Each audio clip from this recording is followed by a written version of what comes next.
তোর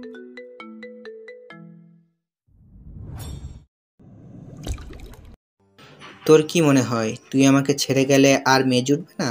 রুদ্র দাঁতে দাঁত খিচিয়ে আঙুল নেড়ে বলল কথাটা।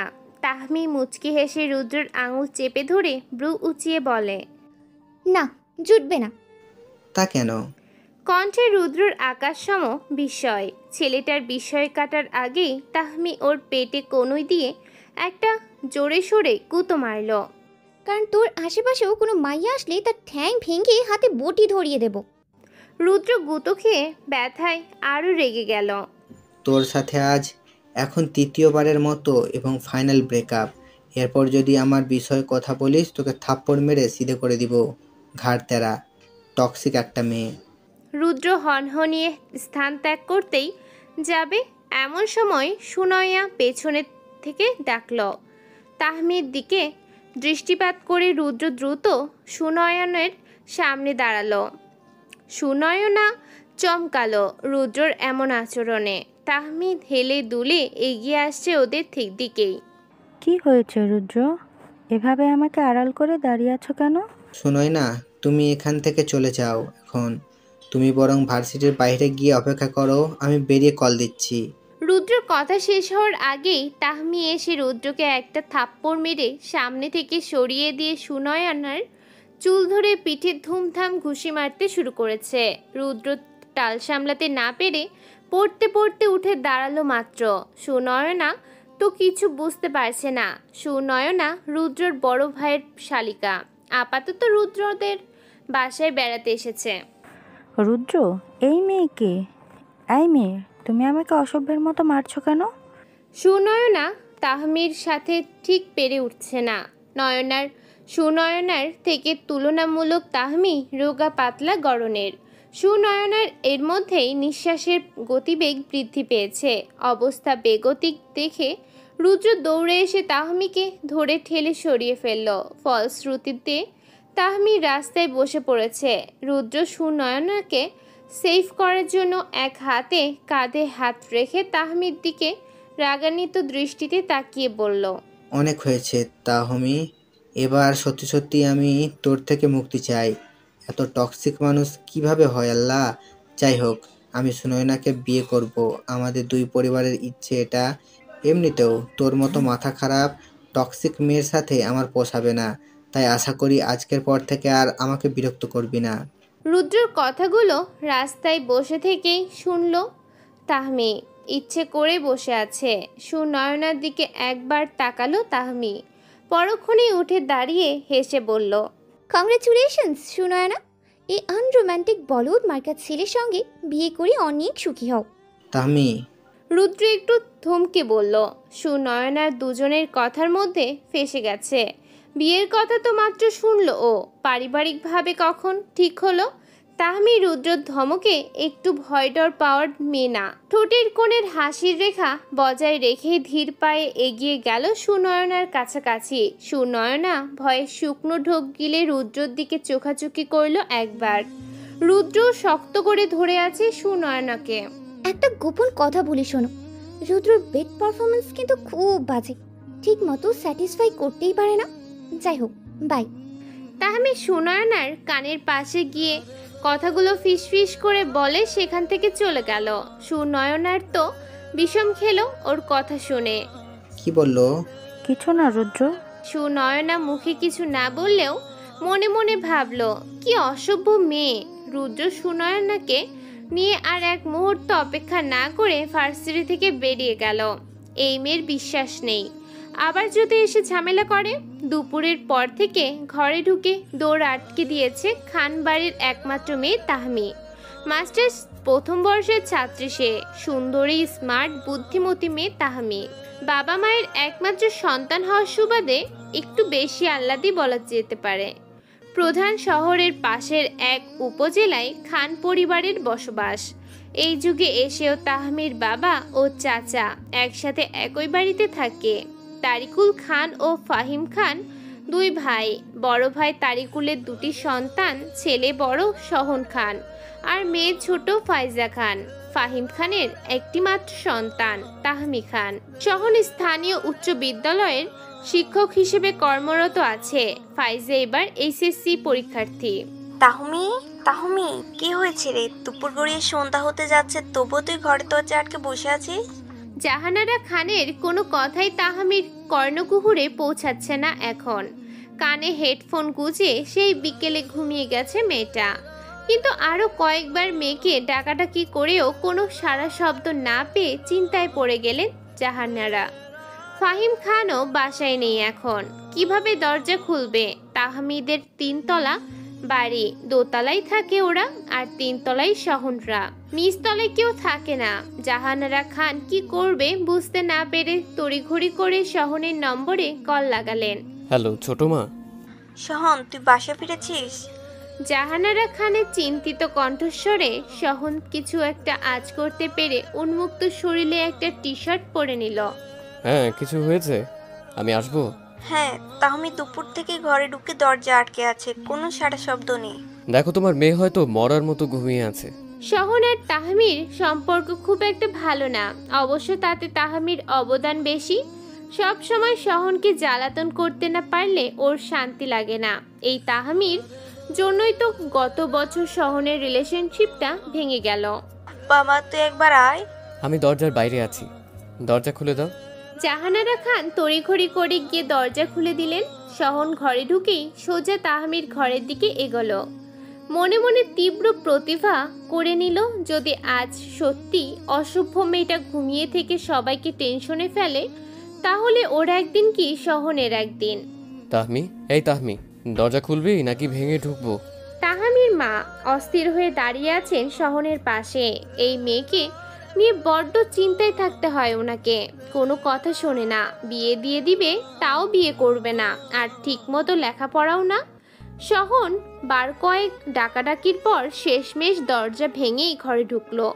দুটো মানুষ এত চিল্লাচিল্লি করলো, দরজা ভেঙে পর্যন্ত ঘরে ঢুকলো, তবুও এই মেয়ে ঘুমিয়ে যাচ্ছে দেখে শহনের মেজাজ বিগড়ে গেল। ঘন ঘন পা ফেলে বিছানার দিকে এগোলো শহন, আর গিয়ে চুলগুলো ধরে দিল এক টান। ঘুমের ঘোরে এমন চুলে ব্যথা অনুভব করায় ব্যথায় আহ জাতীয় শব্দ করে উঠল তাহমি। ঘুম ঘুম চোখে উঠে বসে ভালো করে তাকাতেই দেখলো সামনে তার বিশিষ্ট কাজিন ব্রাদার বসে আছে, তাও ওর চুলের মুঠি ধরে। জাহানারা খান জানেন এখন এখানে কি হবে, তাই তিনি আগে ভাগে ঘর থেকে বেরিয়ে গেছেন। মেয়েটা যে কেন এমন করে। এই উজবুক, তুই আমার চুল টেনে ধরে আছিস কেন? ছাড় বলছি। শহনের নাকে একটা টোকা দিয়ে বিরক্তি নিয়ে বলল তাহমি। শহন ছাড়ল না, উল্টো আরেকটু জোরে ধরে বলল, তুই ঘুমাস আর আমাকে 3 তলা থেকে এসে তোর ঘরের দরজা খুলে ঢুকতে হয় কেন? মরার আগে বইলা মরতে পারিস না? শয়তানের খালাম্মা তুই। তাহমি নিজের চুল ছাড়াতে শহনের নাকে একটা ঘুষি মারতেই শহন টালমাটাল হয়ে যায়। ব্যথায় নিজের নাক চেপে ধরতে গিয়ে তাহমির চুলগুলো ছেড়ে দেয়। তাহমি, বড় ভাই হই আমি তোর, এভাবে বেয়াদবি করলে কিন্তু তোর হাত পা বেঁধে ফেলে রাখবো বললাম। প্রচুর বড় তুই, সর এখন এখান থেকে। আজকে রুদ্র আমার সাথে ব্রেকআপ করছে। আলহামদুলিল্লাহ। ইস, কি যে শান্তি। আল্লাহ মসজিদে মিলাদ দিব কালি। শহন বসা থেকে উঠে হাসতে হাসতে কথাগুলো বলল। তাহামি ছলছল নয়নে বসা অবস্থায় ওর দিকে তাকিয়ে আছে। কোথায় তুই একটু সহানুভূতি দেখাবি, তা না করে মিলাদ। তোর মতো হারামি ঘরে থাকলে বাইরে আর হারামি থাকা লাগে না। ঘর থেকে বেরিয়ে যা, শয়নের বাচ্চা। শহন তাহামিকে ধরে শোয়া থেকে উঠিয়ে বসাতে চাইলে তাহামি শহনের হাতে একটা ছোটখাটো কামড় দিয়ে বসিয়ে দিল। ব্যথায় কুকড়ে গেল শহন, তবুও ছাড়ল না। যেন ওকে বসাতে না পারলে জীবন বৃথা যাবে শহনের। তুই কি কুকুর? সরি, তুই কি কুত্তা? তুই ছাড়, আমি শুয়ে থাকবো। বসে থাকলেই ঠিক মতো বিরহ ফিলই করতে পারি না। শহন হাসবে নাকি রাগ দেখাবে সে বিষয় সন্দিহান। তাহমিকে জোর করে বসাতে চাইলে নিজেই পড়ল ওর গায়ের উপর। আসছে আমাকে টেনে তুলতে, গায়ে নেই জোর। তাই না? দেখবি জোর আছে কিনা। শহন এই কথা বলে তাহামিকে এক প্রকার কোলে তুলে নিয়ে বসালো। আম্মু, আম্মু, এই ছেলেটাকে ঘরে কেন পাঠিয়েছো? অসভ্য একটা, আমাকে কোলে তুলে বসালো। মাকে উদ্দেশ্য করে চেঁচিয়ে বলল তাহামি। শহন কটমট করে তাকিয়ে আছে ওর দিকে। বেয়াদব মেয়ে, পয়দা করছে একটা, সব সময় অসম্মান করে। থাক তুই তোর। সাইয়ার শোকে পাগল হয়ে। শহন কটমট করতে করতে ঘর থেকে বেরিয়ে গেল। তাহমি আবার ধপাস করে শুয়ে কানে হেডফোন গুঁজে গান প্লে করলো। হ্যাঁ, তুই কাঁদতে থাক আর রুদ্র না শুনুক। আচমকা ফির শহরের কথায় টনক নড়ে উঠল তাহমির। গান তো হেডফোনে বাজছে, তাহলে বদ লোকটা শুনল কিভাবে? বিষয়টা খতিয়ে দেখার জন্য শোয়া থেকে উঠে বসলো। শহন ততক্ষণে হাতে খাবারের প্লেট নিয়ে বিছানার একপাশে বসেছে। কান থেকে হেডফোন খোলার পরও গানের আওয়াজ শুনতে পেরে তাহমি বুঝতে পারল ফোনের সাথে হেডফোনটা কানেক্ট হয়নি। এটা কোনো কথা? তুই আবার আসলি কেন ভাইয়া? তোরে গিলাইতে আসছি, আমার ঠেকা পড়ছে তো সেজন্য, বুঝছস? তরকারি দিয়ে ভাত মাখতে মাখতে খোঁচা মেরে বলল শহন। এর মধ্যে তাহমির মা এসে দরজার কাছে দাঁড়িয়েছেন। শহন, ওরকম বলিস না মেয়েটাকে। তো কিভাবে বলবো বলো? তোমার মেয়ে কয়দিন পর পর এমন প্রেম টেম করে ডিপ্রেশনে পড়ে, আর টেনে টুনে কাকে তুলতে হয়? এই আমি মার্কা বলদকে। ওরে বিয়ে দিচ্ছ না কেন ছোট মা? ছোট আব্বু আসুক আজ। জাহানারা খান চুপ করে আছেন। কী বা বলবেন? এই ছেলেটাকে কম তো জ্বালায় না তাহামি। শহন ভাতের লোকমা তুলে তাহামিকে খাইয়ে দিচ্ছে। তাহামিও ভদ্র মেয়ের মতো চুপচাপ খাচ্ছে শুধু। আপাতত শহনের রাগের মাত্রাকে দ্বিগুণ করতে চাচ্ছে না ও। তাহমির এই নিয়ে বেশ কয়েকটা রিলেশনশিপ ভেঙে গেছে। তার অন্যতম কারণ হচ্ছে ওর অতিরিক্ত অধিকার বোধ আগলে রাখা সো কল্ড পাগলামি করা। ছেলেগুলো প্রথম প্রথম সব কিছু মেনে নিলেও একটা পর্যায়ে গিয়ে অতিষ্ঠ হয়ে যায়, যেমনটা এখন রুদ্র তাহমির উপর অতিষ্ঠ। রুদ্রর কত মেয়ে বান্ধবী যে তাহমির হাতে মার খেয়েছে তার কোনো হিসাব নেই। এসব বিষয় নিয়ে প্রায় বিরক্ত হতো রুদ্র। এসব নিয়ে আরও দুবার ব্রেকআপ হলেও তাহমি শুধরে যাওয়ার মেয়ে না। জাহানারা খান মেয়ের এই কাজকর্ম মোটেও পছন্দ করে না। কাউকে পছন্দ হলে প্রেম না করে বিয়ে করে নিতে বলেছেন তিনি। লেখাপড়ার দিকে তাহমি অমনোযোগী বলে এসএসসি পরীক্ষার পর থেকে বিয়ের কথা বলা হচ্ছে ওকে, কিন্তু সে নাছোড়বান্দা। 2 বছর প্রেম করে তারপর বিয়ে করবে, কিন্তু সেগুড়ে বালি। 2 মাসও কারোর সাথে সম্পর্কে থাকা কষ্টকর ওর জন্য। পরন্ত বিকেল, সূর্যের আলো ক্ষীণ হয়ে এসেছে। বাড়ির পেছনের নিরিবিলি রাস্তায় পাশাপাশি হাঁটছে ফাইজা ও তাহমি। ওরা 2 বোন প্রতিদিন বিকেলে এখানে আসে। একটা ছোট ব্রিজ পেরিয়ে সামনে একটা কৃষ্ণচূড়া গাছ আছে, তার নিচে বসার মতো জায়গা করা। সেখানে এসে বসলো দুজন। তাহমির পরনে পার্পল কালারের ওয়ান পিস আর জিন্সের প্যান্ট পরা, চুলগুলো ম্যাশি বান করা, চেহারায় কোনো কৃত্রিম প্রসাধনের ছাপ নেই।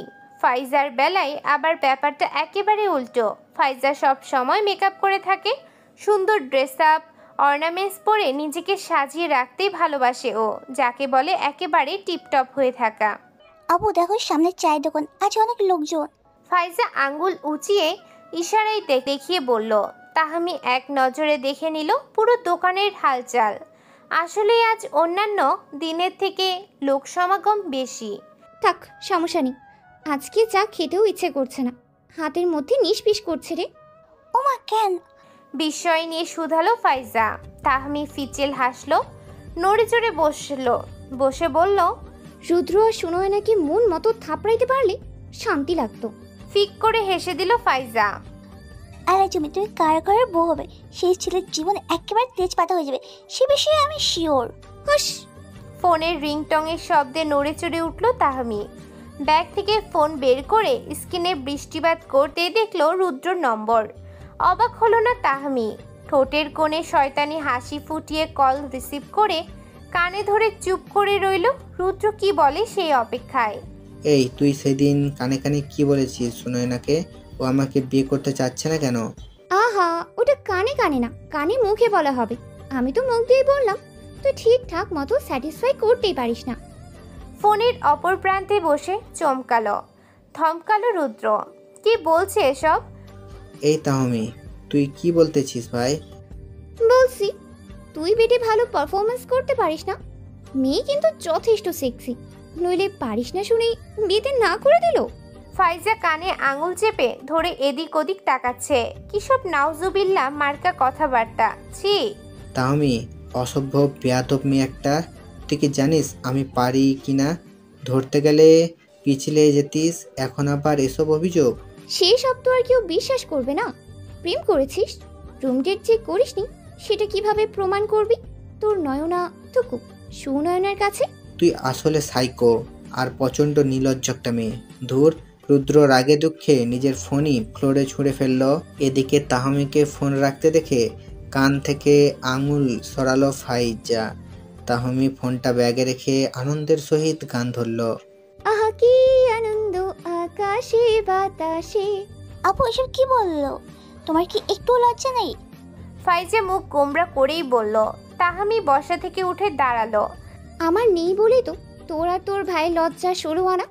এক বংশের 3 ছেলে মেয়েকে লজ্জা দিলে ব্যাপারটা কেমন লাগে না? সেই জন্য তোদেরকে দিছে, আমাকে দেয়নি। কথা কি ক্লিয়ার না ভেজাল আছে? ফাইজা চুপ করে রইল, হতাশ, খুব হতাশ কাজিন সিস্টারের আচরণে। ঘড়ির কাঁটা এখন সময় বেলা 11টা ছুঁই ছুঁই। স্কুলের টিচার্স লাইব্রেরিতে বসে বসে ফোন টিপছে সহন। পরনে সাদা রঙের শার্ট আর জিন্সের প্যান্ট, চুলগুলো বেশ ফ্রিজি ওর, ক্লাসিক কাট দেয়া। 11টা 20 থেকে ক্লাস সহনের এখন অফ পিরিয়ড চলছে। লাইব্রেরির বাইরে স্কুলের বারান্দায় 2 দশম শ্রেণী পড়ুয়া কিশোরী দাঁড়িয়ে আছে। ঠিক দাঁড়িয়ে আছে বলা যায় না, একটু হাঁটছে আবারও দাঁড়াচ্ছে। দুজনেই ভীষণ অস্থির হয়ে আছে। কি এক বিষয় নিয়ে দুজনের মধ্যে দোনোমনো চলছে। আহা চল না আগে গিয়ে বলে তো দেখি স্যার রাজি হন কিনা। শাইলা একটু জোর দিয়েই বলল কথাটা। আতিকার সাহস পাচ্ছে না। দেখতে যথেষ্ট সুন্দরী আতিকা, বাবা মায়ের একমাত্র মেয়ে, তবে মেয়েটা ভীষণ ভীতু। সামান্য বিড়াল দেখলেও ভয়ে লাফিয়ে ওঠে। লাইলা আবার অন্যরকম। শ্যামবতী শাইলা ভীষণ চঞ্চল, কথার খই পড়ে তার মুখে। না রে শাইলা, আম্মু নিজেই কল দিয়ে কথা বলবেন স্যারের সাথে। আতিকার কথায় শাইলা প্রত্যুত্তরে কিছু বলতেই যাবে তার আগে সহন দুজনকে ডাক দেয়। শালা, তোমরা কি নিয়ে আলোচনা করছো?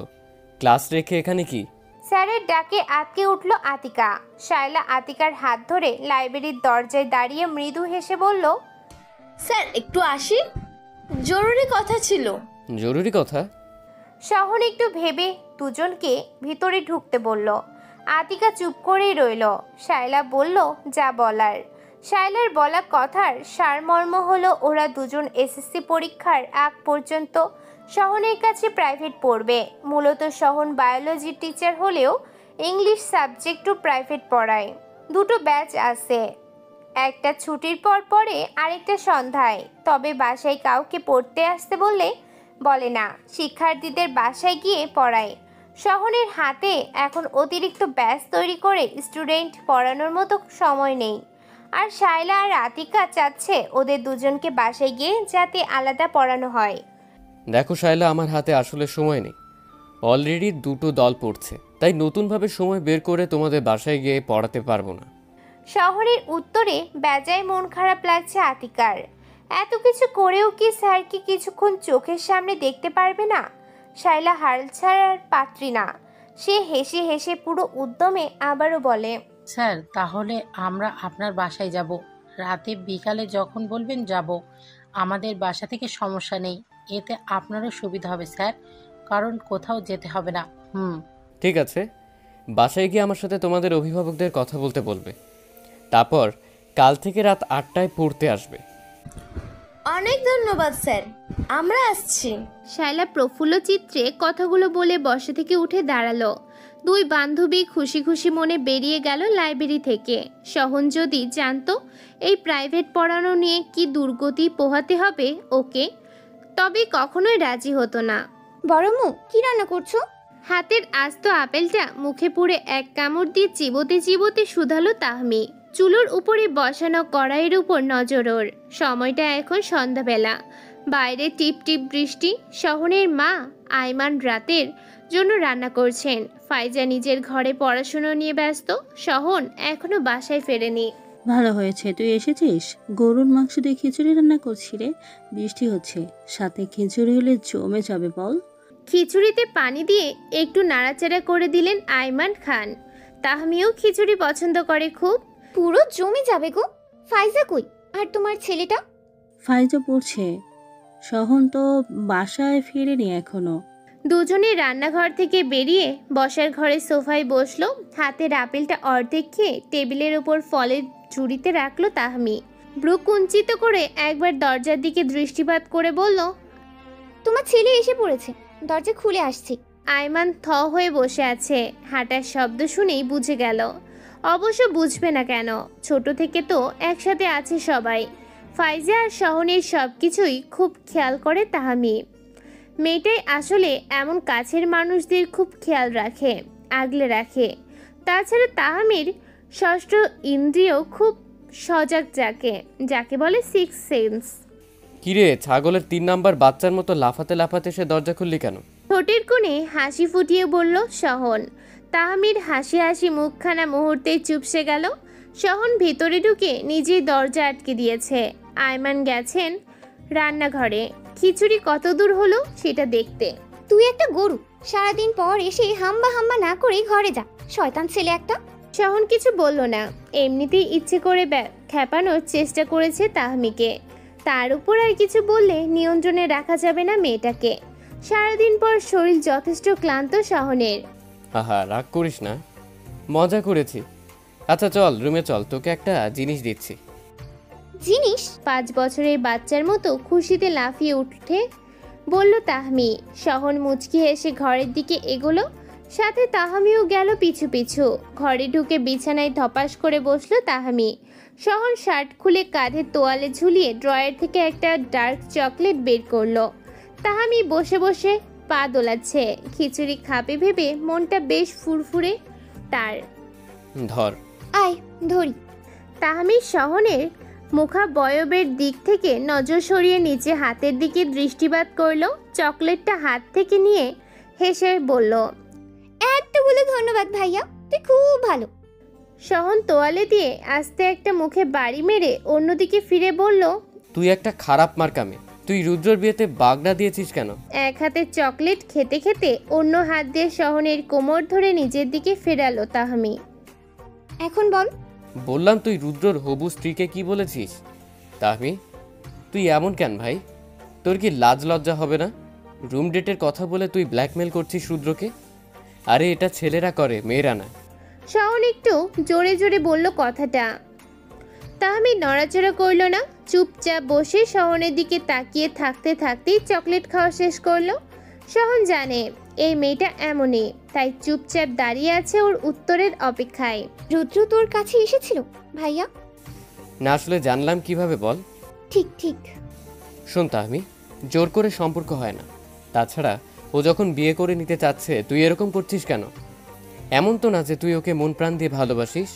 সময় আবেগ এসব দিয়েই তো ভালোবাসতাম বল। সহন বিরক্তিতে চোখ মুখ কুঁচকে ফেললো, সরে যেতে চাইলো ওখান থেকে। তাহমি হাত ধরে থামালো। চল গোসল করতে যাব, ফ্রেশ হয়ে আসি। আমি আর সুনয়নাকে কিচ্ছু বলবো না, তবে ওদের বিয়ের পর রিসেপশনে অবশ্যই যাব, ওকে? আমি ফাইজার কাছে গেলাম। তাহমি বসা থেকে উঠে হেলে দুলে ঘর থেকে বেরিয়ে গেল। সহন সেই দিকে অবাক দৃষ্টিতে তাকিয়ে আছে। কাকে কি বললো এতক্ষণ? বেচারা রুদ্র রিসেপশনের অবশ্যই ইউনিক কিছু হবে। সকালের নাস্তা খেতে খেতে স্ত্রীর সাথে মেয়ের ভবিষ্যতে নিয়ে আলোচনায় মশগুল ফাহিম খান। যেহেতু লেখাপড়ার দিকে মন নেই, তাই যেন তেন পড়ালেখা করে তা ভালো চাকরি করতেও পারবে না, আর বিয়েও করবে না এখন। তাহলে কি করবে সে? আমিও তো সেটাই ভাবছি গো, তোমার মেয়ের সাথে আমি কিছুতেই পারি না। হতাশাগ্রস্ত হয়েই বললেন জাহানারা। ফাহিম কিছুটা আশ্বস্ত করতে বলে, আমি কথা বলবো তাহমিনের সাথে, নিশ্চয়ই আমাকে হতাশ করবে না। হতাশ না, হতাশের চরম পৌঁছে দেবে তোমার ওই গুণধর মেয়ে। জাহানারার কথায় বিশেষ পাত্তা দিলেন না ফাহিম। জাহানারা নিজের খাবারের অংশটুকু খেয়ে বসা থেকে উঠে দাঁড়ালেন। কি একটা ভেবে ব্রু কুঞ্চিত করে বললেন, যেমন বাপ তেমন তার মেয়ে, মাথায় সব গোবর ভর্তি। স্ত্রীর কথায় হক চকিয়ে গেলেন ফাহিম। খাওয়া দাওয়ার কথা ভুলে গিয়ে আঙ্গুল নাচিয়ে দুদালেন, ওই জাহানারা কিসব বলছো? কি বলছি বুঝতে পারছো না? তারিকুল ভাই যেমন লেখাপড়ায় ভালো ছিলেন, সহনার ফায়জাও তেমন হয়েছে, আর তুমি? বলবো আর কিছু? জাহানারার কথায় বিষম খেলেন ফাহিম। জাহানারা আর না দাঁড়িয়ে নিজের বেডরুমের দিকে গেলেন। সামনে রাখা পানি ভর্তি গ্লাসে চুমুক দিয়ে কিছু একটা শান্ত হলেন ফাহিম।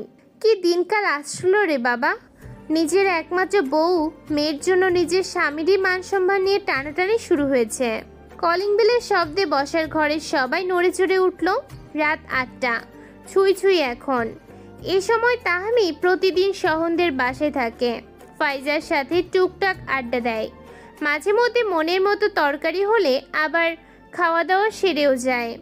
ভাই স্টুডেন্টরা এসেছে হয়তো, আপু তুমি বসো, আমি গিয়ে খুলে দিয়ে আসি। ফাইজা উঠে দাঁড়ালো। তাহমি বুঝতে পারছে না কোন স্টুডেন্ট বাসায় এলো আবার। আরে কোন স্টুডেন্ট? নতুন ব্যাচ প্রাইভেট পড়বে, আসছি। তাহমি নিজের জায়গায় বসলো। ফাইজা এগিয়ে গেল দরজার দিকে। আয়মান প্রতিদিনের মতোই রাতে রান্না করতে রান্নাঘরে ব্যস্ত সময় কাটাচ্ছেন।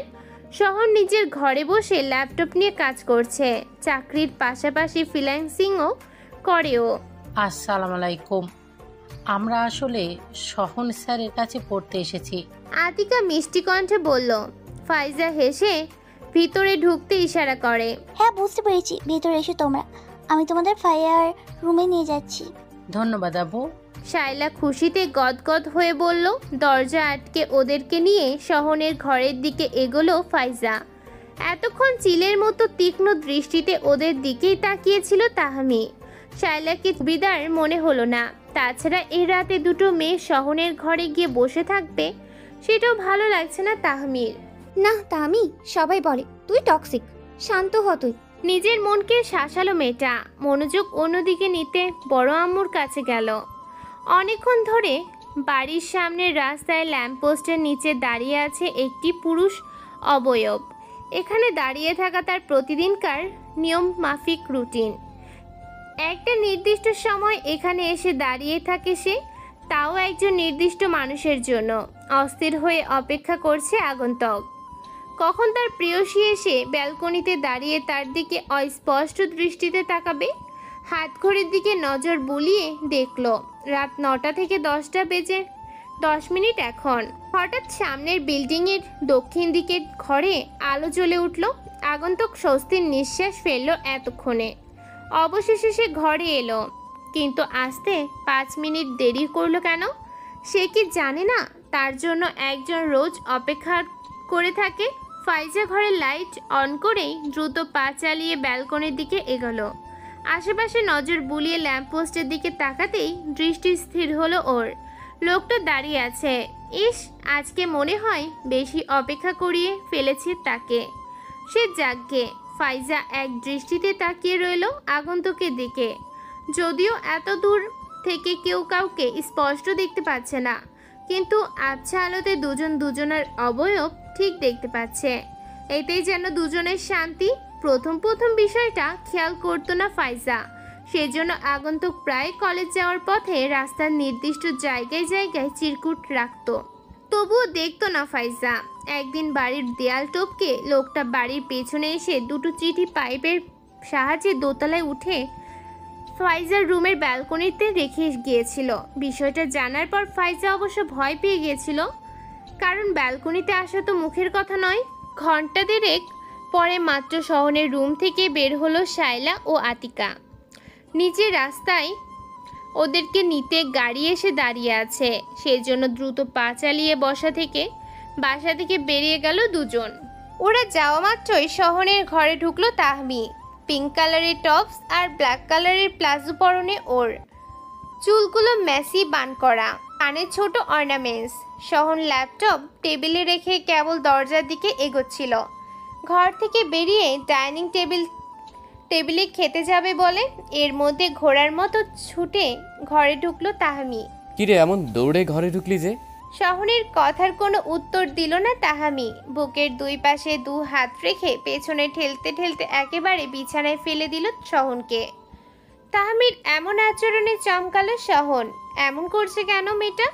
বিছানায় শুয়ে তাহামির দিকে অবাক দৃষ্টিতে তাকিয়ে আছে শহন। সে শহনের হাত দুটো নিজের হাত দিয়ে মাথার উপরের দিকে চেপে ধরে ওর উপর চড়াও হলো।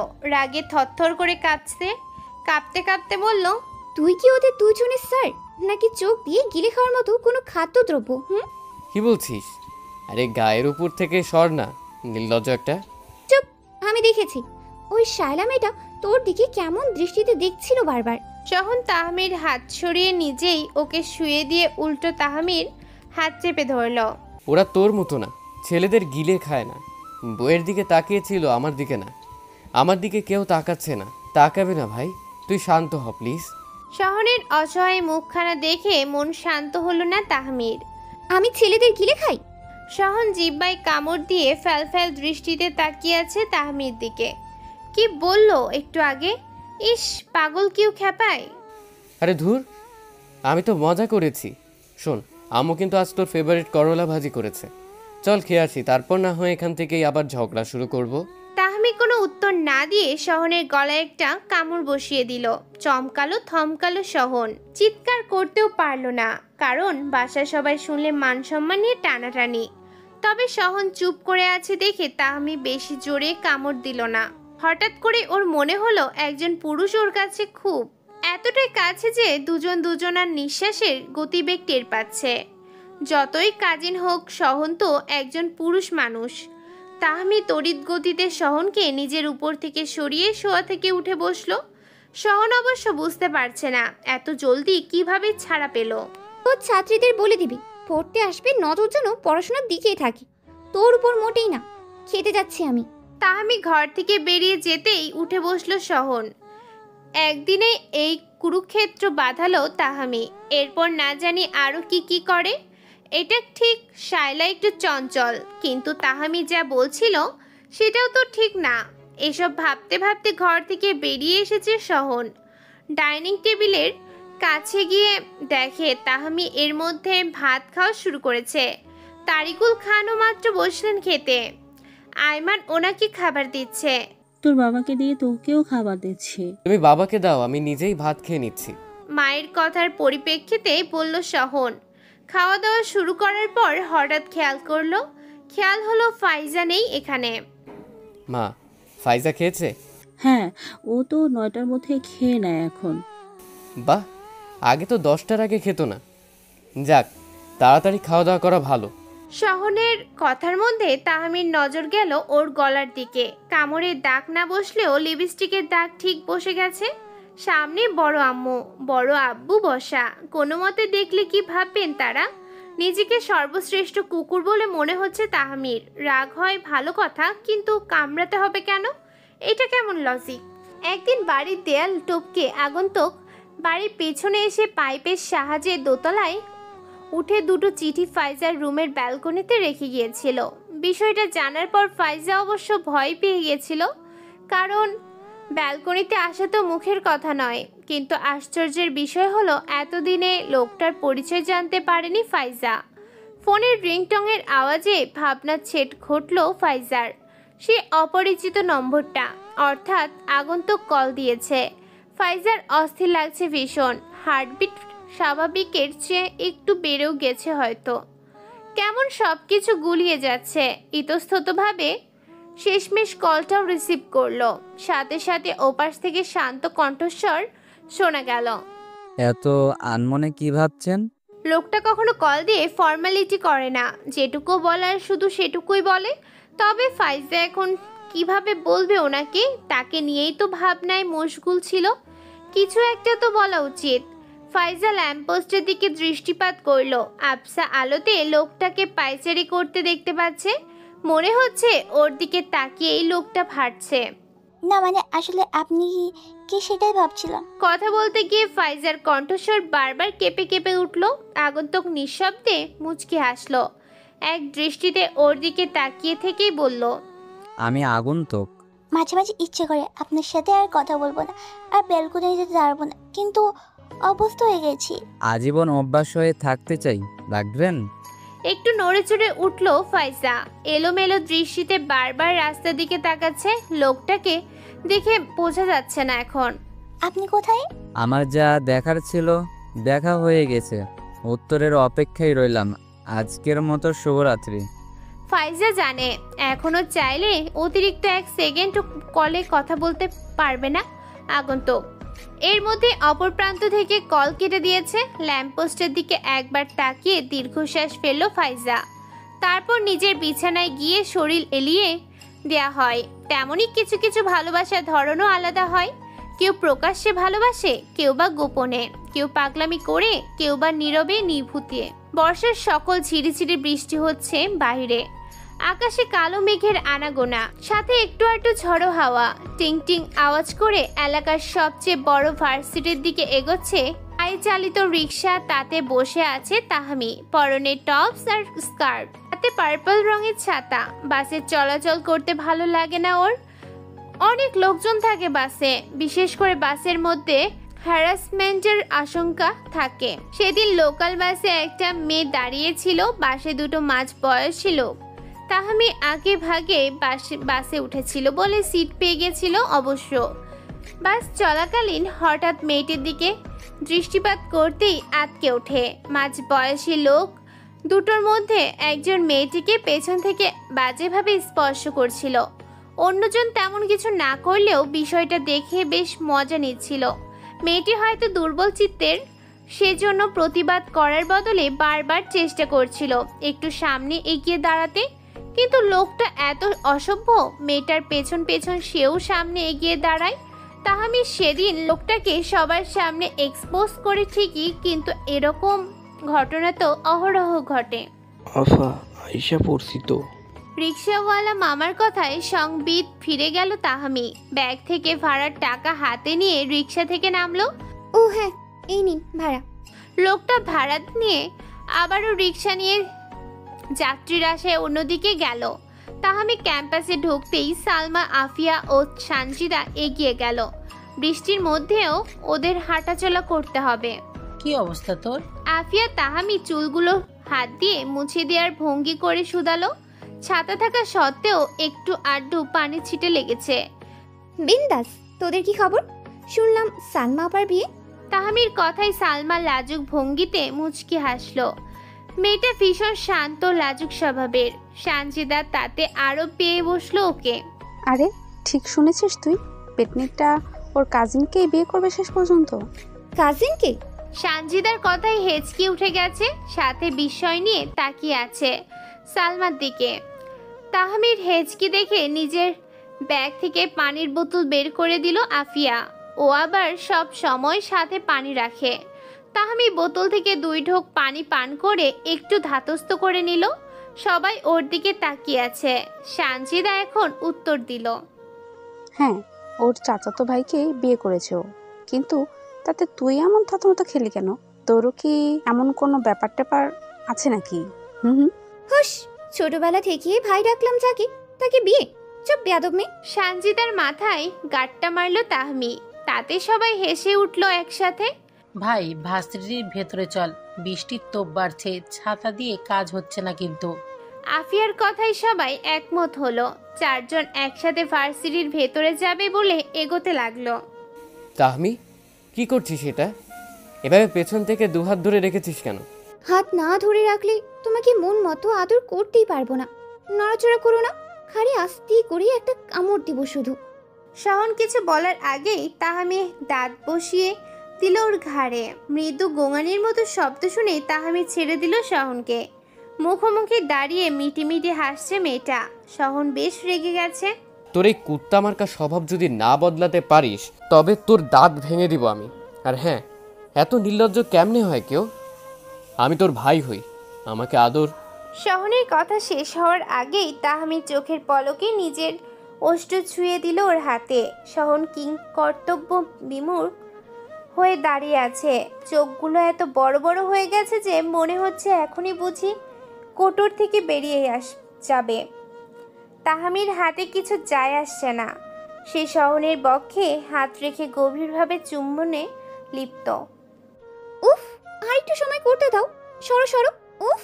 নিজের শরীরে কেউ অবিরত ঠেলাঠেলি করায় ঘুম থেকে হকচকিয়ে উঠে বসলো তাহমি। ঘুম ঘুম চোখে সামনে তাকাতেই দেখলো তার একমাত্র মা কোমরে হাত রেখে দাঁড়িয়ে আছেন। তাহলে মা এতক্ষণ ঠেলে ঘুম ভাঙানোর চেষ্টা করছিলেন? কি করতে দিব? আজ শুক্রবার, তোর না আমার সাথে শপিংয়ে যাওয়ার কথা? 10:30 বেজেছে। ঘুমের রেশ কাটতেই সব কিছু মনে পড়ল তাহমির। আরে সত্যিই তো বাইরে যাওয়ার কথা ছিল আজ। সালমার বিয়ের জন্য গিফটও তো কিনতে হবে। বসা থেকে হুড়মুড়িয়ে উঠে দাঁড়ালো তাহমি। খোলা চুলগুলো মেসি বান করতে করতে ওয়াশরুমের দিকে এগোতে এগোতে বলল, তুমি যাও মা, আমি 5 মিনিটে রেডি হয়ে ডাইনিং টেবিলে আসছি। জাহানারা খান মেয়ের কথায় ঘর থেকে বেরিয়ে গেলেন। ওয়াশরুমের দরজা আটকে ব্রাশ দিয়ে দাঁত মাজছে ও। একটু আগে কি স্বপ্ন দেখলো ভেবে অবাক হচ্ছে। শহনকে নিয়ে এমন ভাবনা তো কখনো মনেই আসেনি। তাহলে এসব আজাইরা স্বপ্ন কেন দেখলো? সালমা তার কাজিনকে বিয়ে করবে, সেই জন্য কি এসব ভাবনা? আনমনে আয়নার দিকে দৃষ্টিপাত করতেই লিপকিসের কথা মনে পড়ল। যদিও স্বপ্ন ছিল, কিন্তু অনুভূতিটা বড্ড জীবন্ত মনে হচ্ছে। চোখ বন্ধ করে নিজের ঠোঁটে আঙুল রেখে একটু হাসলো তাহমি। পরক্ষণেই শহনের কথা মনে পড়াতে জোরসে একটা থাপ্পড় বসালো নিজের গালেই। এমন স্বপ্ন আর কখনো দেখলে খবর আছে বলে কিছুক্ষণ নিজেকে শাসিয়ে নিল। তাহমি 6 মিনিট হতে চললো, ওয়াশরুমের ভেতরে আবার ঘুমিয়ে যাস না। মায়ের ডাকে সব চিন্তা ভাবনা সাইডে রেখে তাড়াহুড়ো করে ওয়াশরুম থেকে বেরিয়ে ড্রেস চেঞ্জ করতে লাগলো মেয়েটা। শুক্রবার অন্যান্য দিনের থেকে আলাদা। ছুটির দিন হওয়ার সুবাদে কোনো প্যারা থাকে না শহনের। কিন্তু বিকেলবেলা শায়লার মায়ের ফোনে সেই ভাবনা বদলে গেল ওর। শনিবার এক আত্মীয়ের বাসায় যাবে বলে শুক্রবার পরিয়ে দেওয়ার জন্য অনুরোধ করেন ভদ্রমহিলা। যদিও বিষয়টা বিরক্তিকর, কিন্তু শহন ওনার মুখের উপর না করতে পারেনি। ভেবেছিল রাতে ছাদে পিকনিক করবে 3 জনে মিলে। ফাইজাকে বললেও তাহমিকাকে বলা হয়নি যদিও, তবে প্ল্যান করেছিল। জানালার পাশে দাঁড়িয়ে বুকের ভিতর আফসোসের নিঃশ্বাসটা বের করে দিল শহন। কালকে পিকনিক করলেও বা সমস্যা কি, রাতে তো সবাই ফ্রি থাকে। আজকে না ছুটির দিন, আজও কেন পড়তে আসছে ওরা? বসার ঘরে সোফায় বসে পায়ের উপর পা রেখে ফাইজার দিকে তাকিয়ে উপরোক্ত প্রশ্নটি করল তাহমি। ফাইজা ফ্যালফ্যাল দৃষ্টিতে তাকিয়ে আছে বোনের দিকে। পড়তে আসা নিয়েও সমস্যা। ফাইজা একটু নড়ে চড়ে বসলো। কালকে আর আসবে না, সেজন্যই শুনলাম আজ এসেছে। বেশ, তাহলে শায়লা একা এলো কেন? আতিকার 7 মিনিট মেয়েটা কই? ফাইজা ইশারায় তাহমিকে চুপ করতে বলল। ছাত্রলীগের আতিকাকে কেন আবার এর মধ্যে ঢোকাচ্ছে? কি দরকার এখানে রাজনীতি টেনে আনার? মেয়েটা আসলেই নাইস অ্যান্ড অ্যাট্রাকটিভ। আপু তুমি একটু চুপ করে বসো, 9টা বাজে প্রায়। একটু পর শায়লাও চলে আসবে, তখন আমরা ভাইয়ের সাথে লুডো খেলবো। রাখ তোর খেলাধুলা, আমার বিষয়টা সুবিধা লাগছে না। তুই থাক, আমি একটু আসছি। তাহমি বসা থেকে উঠে আঙুল নেড়ে কথাগুলো বলে সোজা শহনের ঘরের দিকে এগোলো। ফাইজা দীর্ঘশ্বাস ফেলল। একা একা বসে থাকার থেকে রান্নাঘরে মায়ের সাথে গিয়ে টুকটাক কাজ করা ভালো। সেই জন্য ফাইজা বসার ঘর ত্যাগ করে রান্নাঘরে গেল। দরজা ভেতর থেকে ঠেলানো দেখে খুব সাবধানে একটু ফাঁক করে নিল তাহমি। চোখ দুটো সেই ফাঁকে রেখে ঘরের মধ্যে নজর বোলাতে লাগলো এবার। শায়লা, কোনো সমস্যা? বারবার তোমার পা আমার পায়ে কিভাবে লাগছে? শহন থমথমে মুখে শুধালো শায়লাকে। মেয়েটা মুচকি মুচকি হাসছে। শহন বিরক্ত হচ্ছে। স্যার, আপনি চাইলে আমরা সুন্দর সময় কাটাতে পারি। ঠোঁটের কোণে হাসির রেখা বজায় রেখেই বলল শায়লা। শহন চমকালো। এতটুকু মেয়ে, অথচ কি অবস্থা! সময় কাটাবি? আয়, আজ তোকে জীবনের সব থেকে সুন্দর সময় উপহার দেব আমি। হঠাৎ তাহমিকে কোমরে হাত দিয়ে দৌড়াতে থাকতে দেখে দুজনেই চমকালো, থমকালো। শহন তো বসা থেকে উঠে আসন্ন বিপদের আঁচ করতে পেরে তাহমিকাকে এক প্রকার জড়িয়ে ধরেই দাঁড়িয়ে আছে। শায়লা অবাক চোখে বসা থেকে উঠে ওদের কাণ্ড কারখানা দেখছে। তাহমি শোন, ও অনেক ছোট, ওকে বুঝিয়ে বলবো আমরা। তুই প্লিজ শান্ত হ, প্লিজ। কিসের ছোট? খোঁজ নিয়ে দেখো, কয় ঘাটের জল খেয়েছে। কত বড় সাহস! ও তোকে অফার করে এই মেয়ে। শহনের বুকে ধরাম করে একটা কামড় বসিয়ে দিয়ে ঘায়েল করে ফেললো তাহমি। শহন ব্যথায় ওকে ছেড়ে দিতেই শায়লার গালে এক নাগাড়ে 4টে থাপ্পড় মেরে বসলো তাহমি। ঘটনার আকস্মিকতায় শায়লা গালে হাত দিয়ে থ হয়ে গেছে। শহন এর মধ্যে আবারও পেছন থেকে এসে জড়িয়ে ধরেছে ওকে। 4টে থাপ্পড় খেয়েছে বিষয়টা বুঝতে পারার সাথে সাথে ডুকরে কেঁদে উঠল শায়লা। চেঁচামেচি শুনে এর মধ্যে দরজার সামনে এসে দাঁড়িয়েছে ফাইজা। ওর ভাই তাহমিকে এরকম জড়িয়ে ধরে থাকায় বিপদের পরিমাণ মোটামুটি আন্দাজ করতে পারছে ফাইজা। ঘরে ঢুকে দ্রুত তাই শাইলার কাছে এগিয়ে গেল ও। তাহমি, যথেষ্ট হয়েছে। শোন শোন, কালকে আমরা পিকনিক করব ছাদে। তুই রান্না করবি, ঠিক আছে? আগেই মেয়েটাকে ভুনা করব আমি। তুই ছাড়, শহনের বাচ্চা। শহন তাহমিকে শান্ত করার চেষ্টা করছে। এই সুযোগে ফাইজা শায়লার বই খাতা গুছিয়ে দিয়ে ওর হাতে ব্যাগ ধরিয়ে দিয়ে বলল, শায়লা, তুমি এখন যাও এখান থেকে। বাসার বাইরে গিয়ে তোমার ড্রাইভারকে কল দিয়ে আসতে বলো।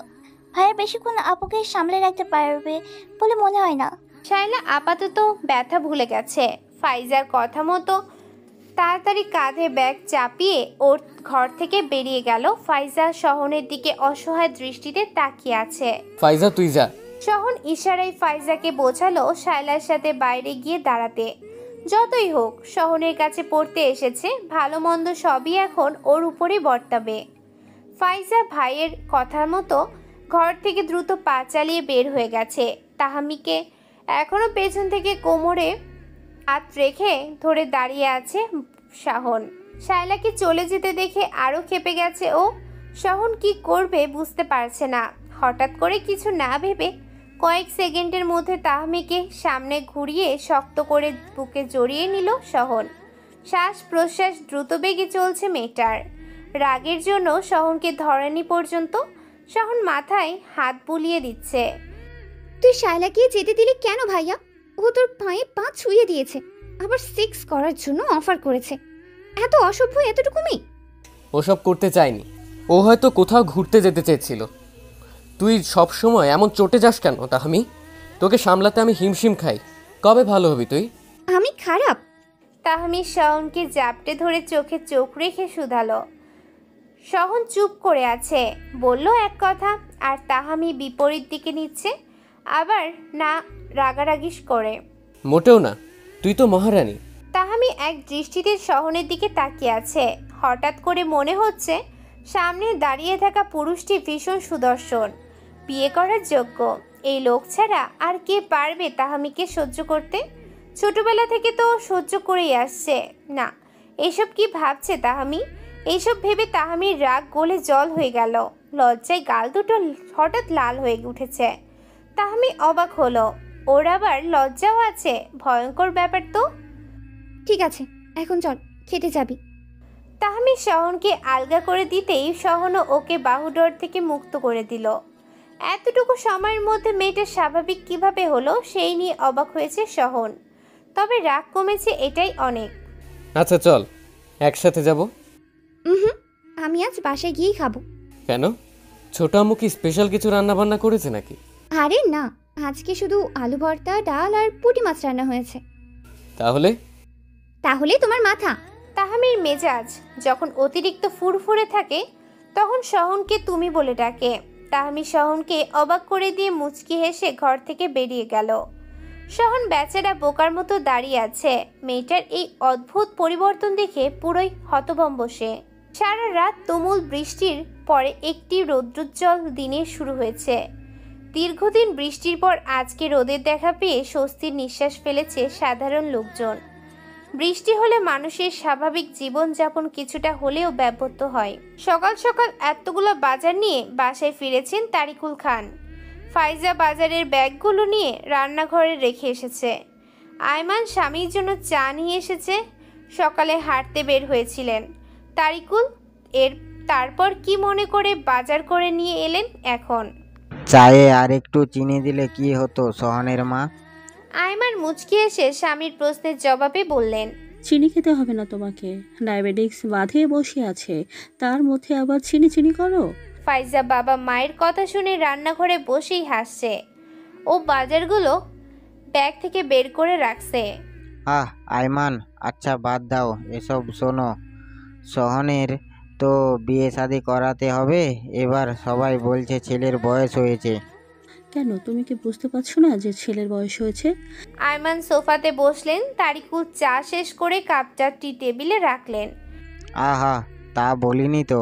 নিজে তো 24 বছরে বিয়ে করেছিলে, ছেলের বেলায় বুঝতে এত সময় কেন লাগে কে জানে। আয়মান, ফাইজা শুনে হাসবে তো।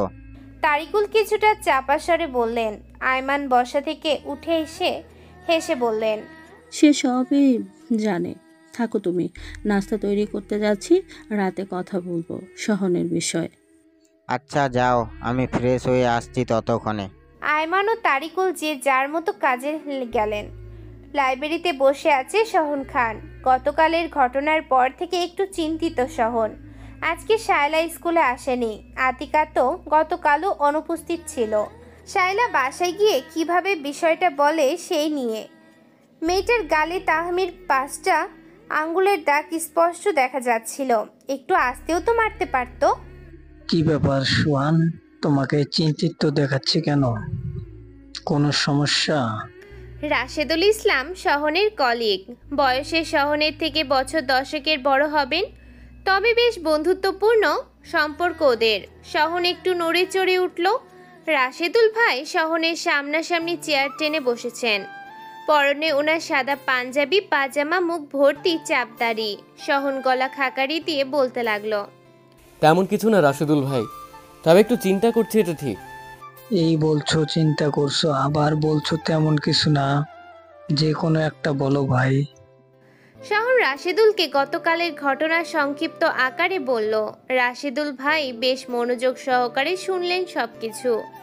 বুঝলেন ভাই? বুঝলাম। দেখো, তোমার কাজিন একটা কিপটা, ঠিক আছে, কিন্তু দোষটা কিন্তু শায়লার। আজকালকের ছেলেমেয়েরা অতিরিক্ত পাকা। তোমার উচিত শায়লার মাকে সবটা খুলে বলা আর না পড়ানো। সহন কিছুক্ষণ ভাবলো, তারপর গম্ভীর কণ্ঠে বলল, তাই করব। বাইরের বিষয় নিয়ে ঘরে অশান্তি করতে পারবো না। তাহমি রাগারাগি শুরু করলে দুই বাড়ি অশান্ত হয়ে ওঠে ভাই। রাশেদুল ইসলাম মুচকি হাসলেন সহনের কথায়, তবে এই হাসি একটু আলাদা। হয়তো ভবিষ্যতের কোনো বিষয় বুঝতে পেরেই উনি এমন রহস্যময় হাসলেন। গতকাল কারোরই মন মানসিকতা ভালো ছিল না, সেজন্য রাতে পিকনিক করার প্ল্যান এখন পর্যন্ত কার্যকর হয়নি। যাও আজকে ইচ্ছে ছিল সহনের, কিন্তু কালকে অর্থাৎ সোমবার রুদ্র রিসেপশনের অনুষ্ঠান। তাহমি যে কালকের দিনটা নিয়ে বেশ প্ল্যানিং করেছে সে বিষয়ে কোনো সন্দেহ নেই সহনের। ঘড়িতে রাত 8:30 ছুঁই ছুঁই। ফাহিম খান ড্রয়িং রুমে বসে আছেন, ফোনে স্ক্রিনে তাকাচ্ছেন, কখনো আবার কখনো টিভিতে। আগে টিভি রাখার জন্য আলাদা রুম ছিল এ বাড়িতে, কিন্তু সবাই সবার ঘরে বসে কথাবার্তা বলে, সেজন্য এখানেই টিভি রাখা হয়েছে এখন। তাহমি সোফায় বসে বসে টিভি দেখছে। জাহানারা খান ডিনারের জন্য খাবার দাবার রেডি করে ডাইনিং টেবিলে সাজিয়ে গুছিয়ে রাখছেন। এর মধ্যে কলিং বেলের শব্দে নড়ে চড়ে উঠল সবাই। তাহমি বসা থেকে উঠে দরজার দিকে এগোলো। হয় ফাইজা না হয় সহন, ওরা ছাড়া এমন সময় কেউ আসার কথা নয় বলে ফাহিম ও জাহানারা চুপচাপ নিজেদের কাজেই মনোযোগী হয়ে আছেন। তাহমি দরজা খোলার সাথে সাথে সহন ওর দুই কাঁধে হাত রেখে সন্দেহের দৃষ্টিতে তাকিয়ে শুধালো, এই তুই কি কাল রুদ্র রিসেপশনে যাবি? এটা জিজ্ঞেস করতে আসছো তুমি? উফ, বল না। অদ্ভুত, বেডরুমে বসে উফ আহা করে মানুষ। তুমি এখন করতেছো কেন ভাইয়া? সহন গেল রেগে। মেয়েটা এত বেয়াদব কেন? কণ্ঠ নিচু রেখেই সহন কিছুটা ঝাঁঝালো স্বরে বলল, ভাই ডাকিস আবার এসব কেমন আচরণ? এক থাপ্পড়ে কবে জানি তোর সব দাঁত ফেলে দিই। তাহমিও রেগে গেছে। সহনের থেকে নিজেকে ছাড়িয়ে আঙুল নেড়ে নেড়ে বলল, তুই এই সব জিজ্ঞেস করতে এসেছিস? হ্যাঁ, আমি কাল যাব, আর গিয়ে শেষবারের মতো ওর পিন্ডি চটকিয়ে আসবো। তুই যাবি নাকি খেয়ে যাবি? রেগে যাচ্ছে মেয়েটা, চল ভেতরে চল আপা। সহন তাহমির মাথায় হাত বুলিয়ে দিতে দিতে বাসায় ঢুকলো। এর মধ্যে ফাহিম খান গিয়ে খেতে বসেছে। জাহানারা সহনের কথা শুনে ওকে খেতে ডাকলেন। সহন আর তাহমি আয়, সবাই একসাথে খাবো আজ। বসার ঘর থেকে ছোট আম্মুর ডাক শুনে তাহমিকে নিয়ে রান্নাঘরের দিকে এগোলো সহন। এখন তাহমিকে কিছু বলে যে লাভ হবে না সেটা ভালো করে বুঝতে পেরেছে সহন। আসল কথা হলো রুদ্রকে একটু জ্বালা দিয়ে নিজের মনকে শান্তি দিতে চাইছে ও। সহন আর কিছুই বলবে না তাহমিকে, তার চেয়ে আগামীকাল কিছু একটা করবে বরং। এসব ভাবতে ভাবতে তাহমিদের সাথে ডিনার সেরে নিল। রাতের খাওয়া দাওয়া শেষে বিছানায় শরীর এলিয়ে দিয়েছেন তারিকুল খান। আয়মান মশারি টানানো শেষে পাশের বালিশের মাথা রেখে শুয়েছেন মাত্র। এখন বলো তো আইমান, সহনের বিষয় কি জানি বলছিলে তখন? তুমি তো বললে বিয়ের কথা। হ্যাঁ, তাহলে জয়নাল ভাইকে বলবো মেয়ে খুঁজতে।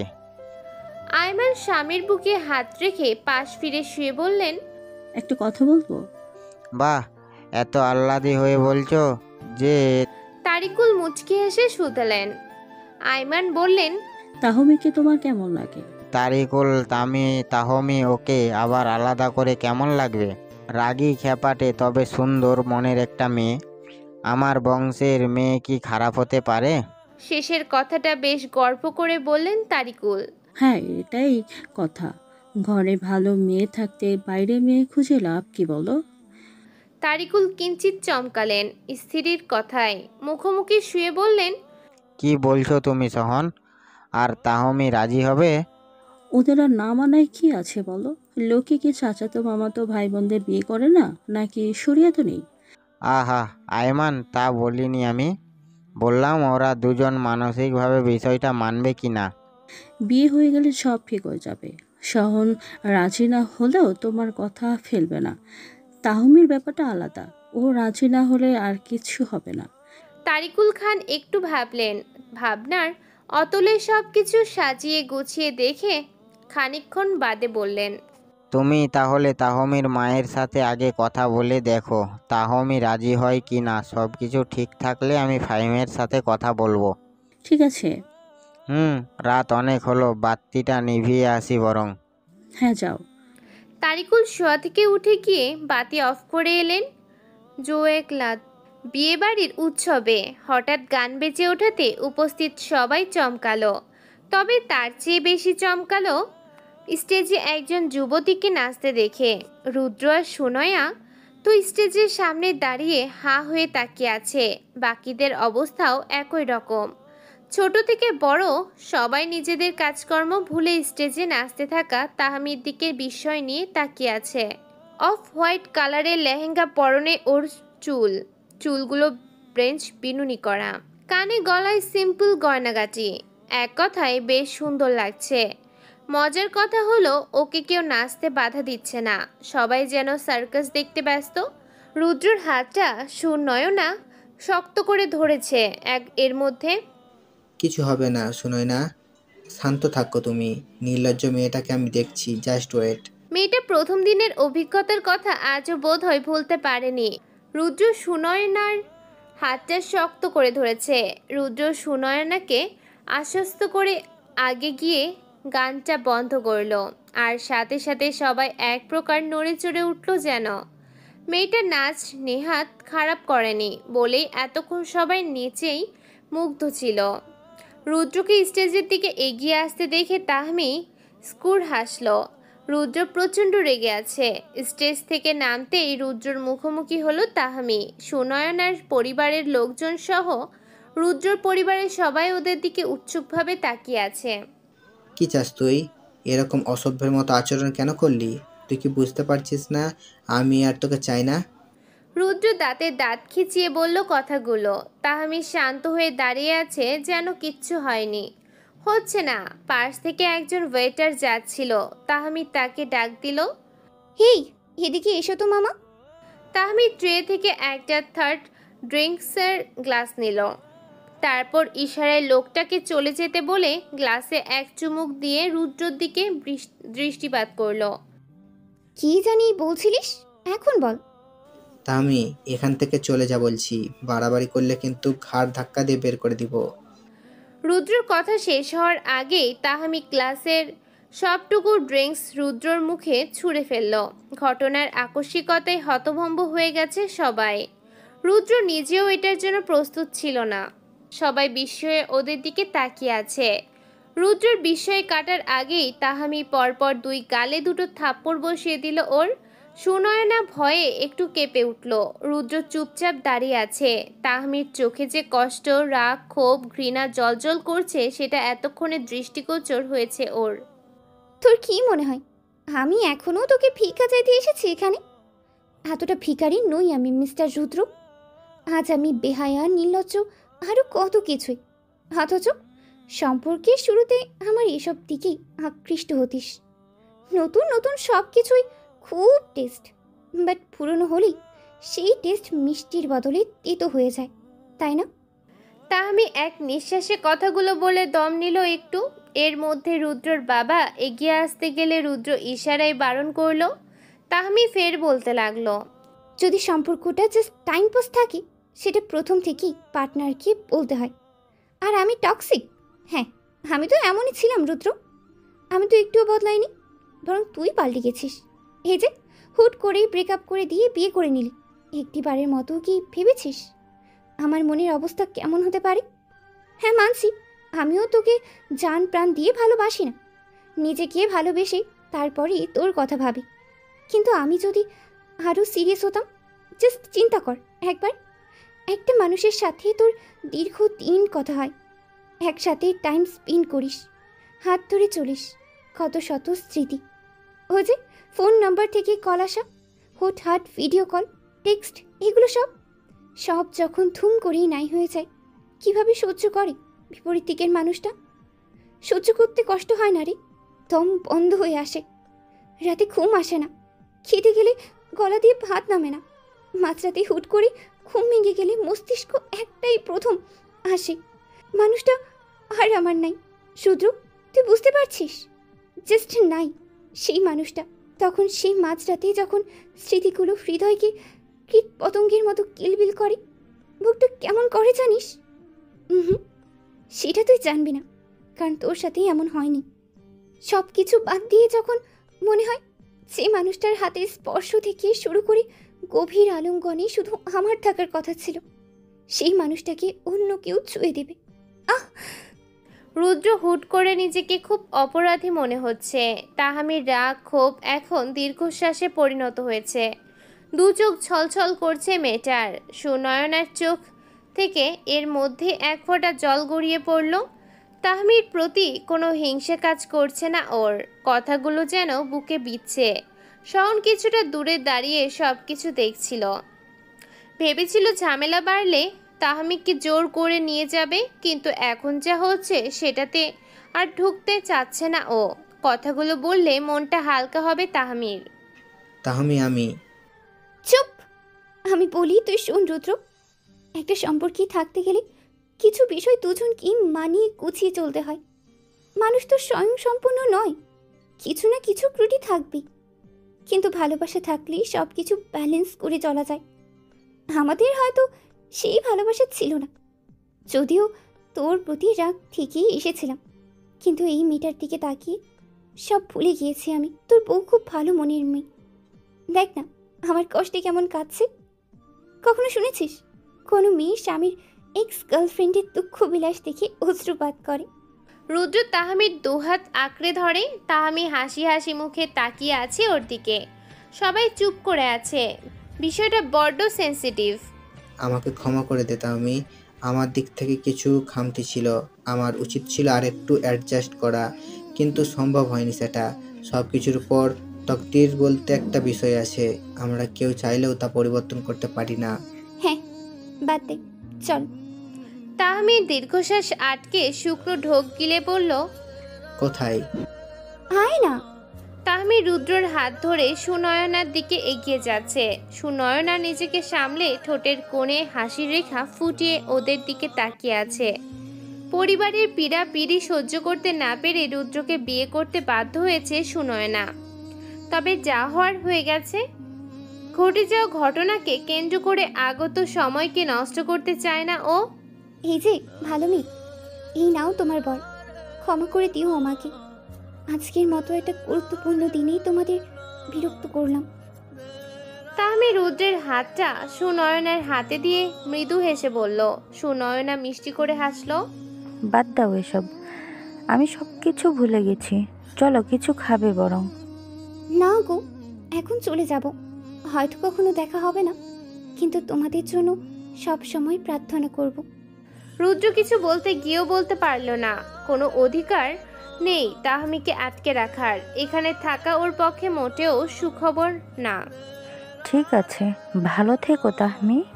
তুমিও শোনায় না, আসি। তাহামি আর এক সেকেন্ডও সময় ব্যয় না করে দ্রুত পা চালিয়ে রুদ্রদের বাড়ি থেকে বেরিয়ে গেল। সহনও ওর পিছন পিছন যাচ্ছে। গেটের বাইরে বেরোতে পেছনে কারোর অস্তিত্ব অনুভব করায় দাঁড়িয়ে গেল তাহামি। তাহমি, তোর কি উচিত ছিল না রুদ্রকে জেলে পাঠানো? শহরের কথায় চমকালো তাহামি। এখানে কোনোভাবেই আশা করেনি ওকে। তুমি এখানে? হ্যাঁ। তাহামি হাঁটছে রাস্তার পাশ ধরে, সাথে সহনও। তাহামি আর কিছু বলেনি, শুধু চুপচাপ হাঁটছে। সারাদিন ফুটতে থাকা গরম পানির মতো মেজাজওয়ালা মেয়েটা এভাবে শান্ত হয়ে হাঁটছে, বিষয়টা মোটেও হজম হচ্ছে না সহনের। আচ্ছা তাহমি, বললি না তো? কি বলবো? জেলে দিবি? তুই জাস্ট বল, ওকে জন্মের প্রতারণা করিয়ে দিব আমি। না ভাইয়া, যে মানুষটা আমার কথা বিন্দু মাত্র না ভেবে অন্য কাউকে আপন করে নিল, তাকে আর কি শাস্তি দেব? তাহামির স্থির হয়ে দাঁড়িয়ে মায়া মায়া দৃষ্টিতে তাকিয়ে আছে সহনের দিকে। সহনের বুকের ভিতর কেমন মুচড়ে উঠছে। তাহামিকে কখনো এরকম কষ্ট পেতে দেখেনিও। তাহামির ডান হাতে আলতো করে ধরে আবারও হাঁটতে লাগলো সহন। ঠিক বলেছিস। ফুচকা খাবি তাহমি, নাকি আবার ঝালে হাঁসফাঁস করবি? আমি ঝালে হাঁসফাঁস করি নাকি তুমি করো? আমি ঝাল খেতে পারি। তাহামি মুচকি হাসলো। বেশ, চলো দেখি আজকে কত ঝাল খেতে পারে। ওকে, ডান। দুজনে হাঁটতে হাঁটতে রাস্তার পাশের ফুচকাওয়ালা মামার কাছে গেল। রাত আনুমানিক 10টা ছুঁই ছুঁই এখন। দোকানে আরো কয়েকজন কাস্টমার আছে। তাহামি ও সহন দোকানের পাশে গিয়ে দাঁড়ালো। মামা, আমাদের 2 প্লেট ঝাল দিয়ে ফুচকা দাও তো। সহন তাহামির দিকে তাকিয়ে হাসতে হাসতে বলল, সত্যি বলতে সহন তেমন ঝাল খেতে পারে না। তাহামি তার চেয়ে একটু বেশিই পারে। একটু দাঁড়ান ভাইজান, দিতেছি। ফুচকাওয়ালা মামা কয়েক মিনিটের মধ্যে চটপট 2 প্লেট ফুচকা রেডি করে দিল। তাহামি ও সহন দুজনেরই ফুচকা খেতে শুরু করেছে। মোটামুটি ঝাল থাকায় সহন নিজেকে সংযত রেখে 1 প্লেট ফুচকা শেষ করে ফেলল। তাহামির ঝাল লাগেনি। সে আরো উৎসাহ নিয়ে ফুচকাওয়ালা মামাকে বলে, মামা ঝাল হয়নি তো, আর একটু ঝাল দাও। ঠিক আছে আপা। আবারও 2 প্লেট ঝাল ঝাল ফুচকা দিল ফুচকাওয়ালা মামা। তাহামি ও সহন যথারীতি এই প্লেটটাও শেষ করে ফেলল। সহন ঝালে একটু আধটু হাঁসফাঁস করতে শুরু করেছে। ঝালে তেমন ভেতর শেষ হয়ে যাচ্ছে ওর। তাহামির বেশ মজা লাগছে। একটু ঝাল লাগলেও বিষয়টা খুব মজার। সহন বেচারা চুপচাপ দাঁড়িয়ে আছে। আর যে ঝাল খেতে পারবে না সেটা বলতে গেলে তাহামির না আমার আবার মন খারাপ হয়ে যায়। তবে ওর সাথে ঝাল খেয়ে জিততেও হবে, নইলে বাসায় গিয়ে এটা নিয়ে খুব কথা শোনাবে। আপা, এর চেয়ে ঝাল দিলে কিন্তু অসুস্থ হয়ে যাবেন। ফুচকাওয়ালা মামা আবারও 2 প্লেট ফুচকা এগিয়ে দিলেন ওদের দিকে। সহনের কানের ভিতর থেকে ধোঁয়া বের হচ্ছে। এমন অবস্থা, তাহামির চোখে টলমল করছে। আজ যেন ঝাল খাওয়ার পাল্লা শুরু করেছে দুজন। কিচ্ছু হবে না গো। তাহামি মুখে ফুচকা দিয়ে খেতে খেতে বলল। সহন একটা ফুচকা খেয়ে থেমে গেছে। তাহামির হাত মুখ চলছে। সবগুলো ফুচকা না খেয়ে যেন থামা যাবে না। সহন নিজের প্লেটটা ফুচকাওয়ালাকে দিয়ে একটু অন্যদিকে এগোলো। তাহামি ফুচকার দিকে এতটাই মনোযোগী যে সহনের প্রস্থান খেয়াল পর্যন্ত করেনি। আপা, পানি দেবো? ঝালে হেঁচকি উঠে গেছে তাহামির। দোকানদার পানির বোতল এগিয়ে দিয়েছে। তাহামিও দেরি না করে তাড়াতাড়ি ঢক ঢক করে পানি পান করতে শুরু করেছে।